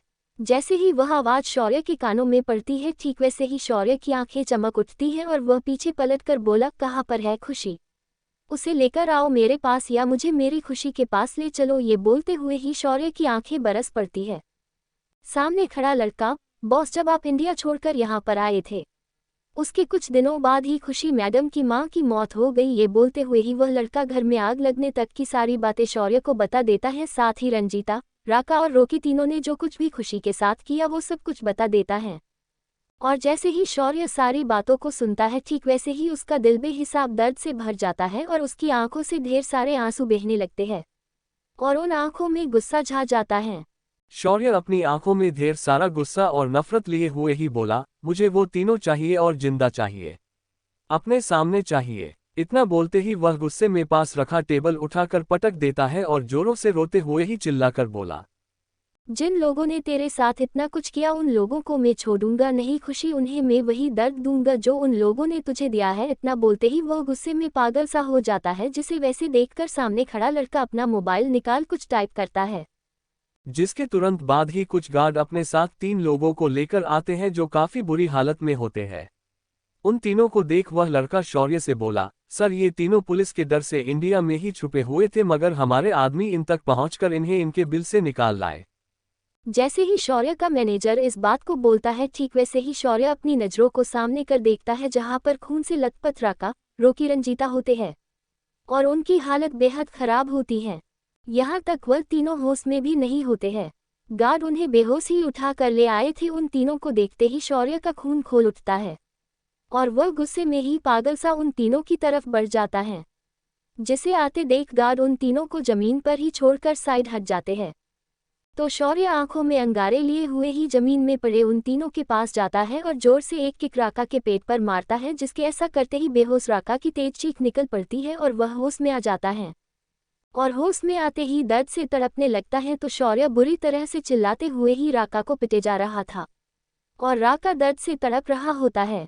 काफी देर पिटने के बाद शौर्य गुस्से में चिल्ला कर बोला, इन तीनों ने जो भी मेरी खुशी के साथ किया वही सब इनके साथ भी होना चाहिए। इन्हें दिन रात हर पल हर समय वही दर्द से गुजरना होगा जिस दर्द और तकलीफ से मेरी खुशी गुजरी है। इन दोनों ही आदमी के जेंडर चेंज कर इन्हें औरत बना दो और इनका हर दिन रेप करवाओ। सड़क में घूमने वाले भिखारियों से, पागल खाने में मौजूद पागलों से जो मिले उससे करवाओ, मगर हर पल हर दिन इन्हें भी वही दर्द दो जो इन्होंने मेरी खुशी को दिया है। रंजिता की तरफ गुस्से और नफरत से देखकर, इस औरत को उठाकर रेड लाइट एरिया में बने जगह पर फैलाओ और ये वहां से कहीं जानी नहीं चाहिए। हर दिन हर समय इसके साथ भी वही सब होना चाहिए जो इसने खुशी के साथ करवाए है। मुझे हर दिन इन तीनों की दर्द में तड़पने की आवाज़ सुननी है। इतना बोल वह शांत हो जाता है। तो सारे ही गार्ड उन तीनों को उठाकर वहां से ले जाते हैं, रंजीता को रेड लाइट एरिया में फेंकने के लिए और दोनों बाप बेटे का जेंडर चेंज कर उन्हें औरत बनाने के लिए। उन तीनों के वहां से जाते हो शौर्य खुशी के साथ जो हुआ उन सभी को याद कर खुद को ही कोसने लगता है और कोसते हुए ही मैनेजर से बोला, खुशी कहाँ है, मुझे उसके पास जाकर माफी मांगनी है। ये बोलते हुए ही वह रो रहा होता है। मैनेजर निराशा, सर हमारे आदमी मैडम को ढूंढ रहे हैं शहर के हर कोने में, मगर अभी तक उनका कुछ पता नहीं चला है। रौनक अपनी आंखों में आए आंसुओं को साफ कर बोला, इंडिया जाने की तैयारी करो। करीब 1 महीने बाद सुबह का समय, खुशी परी के साथ काफी ज्यादा घुल मिल गई थी और वह दोनों एक दूसरे के साथ हमेशा रहा करती और एक दूसरे से काफी ज्यादा प्यार करने लगी थी। और रौनक भी इन 1 महीने में खुशी के साथ रहते हुए उसे पसंद करने लगा था। उसे खुशी की मासूमियत भा गई थी, मगर उसने कभी भी अपने मन की बात बाहर आने नहीं दी। इस समय परी सामने हॉल में ही बैठी हुई थी जेनू के साथ और खुशी किचन में नाश्ता बना रही थी। तभी घर की डोर बेल बजती है, जिसे सुनकर खुशी गैस धीमा कर बाहर आती है और डोर खोल देती है। जैसे ही डोर खुलता है ठीक वैसे ही रौनक होठों पर मुस्कान लिए घर के अंदर आते हुए ही खुशी से बोला, खुशी जल्दी से जाकर तैयार हो जाओ। खुशी हैरान सी, क्यों? रौनक मुस्कुराते हुए, तुम्हें लेने कोई आया है। इतना बोल वह दरवाजे से अंदर आकर सामने खड़े लड़के की तरफ इशारा करता है जहां पर शौर्य खड़ा हुआ होता है। और वह जब खुशी को इतने सालों बाद अपने सामने देखता है तो उसकी आंखें आंसुओं से भीग सी जाती हैं। खुशी भी शौर्य की तरफ देखती है, जिसे देखकर पहले तो वह कंफ्यूज होती है, मगर जैसे ही उसकी नज़र शौर्य की आंसुओं से भरी उन नीली आंखों में जाती है ठीक वैसे ही खुशी को समझते देर नहीं लड़की सामने खड़ा हैंडसम सा लड़का उसका ही शौर्य है। जिसे समझते ही खुशी की नज़र शौर्य के हाथ पर जाती है, जिस पर उसके हाथ की तरह ही खुशी लिखा हुआ था, वो भी चाकू से जो अब धुंधला हो गया था। मगर खुशी अपना नाम साफ देख सकती थी, जिसे देख खुशी के आंसू बहने तेज हो जाते हैं, मगर वह कुछ भी बोल नहीं पाती है। खुशी की आंखों में आंसू देखकर शौर्य खुद से आगे बढ़कर खुशी को अपने सीने से लगाकर टाइट हक कर लेता है और उसे टाइट हक कर रो पड़ता है। तो खुशी भी शौर्य के सीने से लग काफी जोरों से रोते हुए ही बोली, तूने बहुत देर कर दी शौर्य, आने में अब तेरी खुशी तेरे लायक नहीं रही। ये बोलते हुए ही वह जोरों से रोए जा रही थी। शौर्य खुशी को टाइट हक किए बोला, मुझे सब पता है खुशी, और मुझे इस बात का दुख है। मेरी खुशी इतनी तकलीफ में थी मगर मैं उसके पास नहीं था, मगर अब और नहीं, अब तू मेरे साथ मेरे घर चल रही है यहाँ से दूर, और मैं तेरी एक नहीं सुनने वाला। अब से हम दोनों हमेशा साथ रहेंगे। खुशी रोते हुए, पर मैं तेरे लायक नहीं रही शौर्य। क्वोट। शौर्य अपनी पकड़ टाइट कर बोला, नहीं खुशी, तुझे ये हक नहीं तू ऐसा कुछ बोले। मैंने तुझे प्यार किया है और आज से नहीं बचपन से किया है, और मेरा प्यार तेरे लिए है ना कि तेरी बॉडी के लिए। तो सारी बातों को भुलाकर अपने शौर्य के साथ चल, एक नई शुरुआत करने के लिए। इतना बोल वह खुशी से अलग होकर उसका माथा चूम लेता है। तो खुशी जैसे ही कुछ बोलने को होती है, शौर्य उसके होठों पर अपनी एक उंगली रखना में सर हिला देता है। तभी परी वहां पर आते हुए ही बोली, आप जा रही हो दीदी?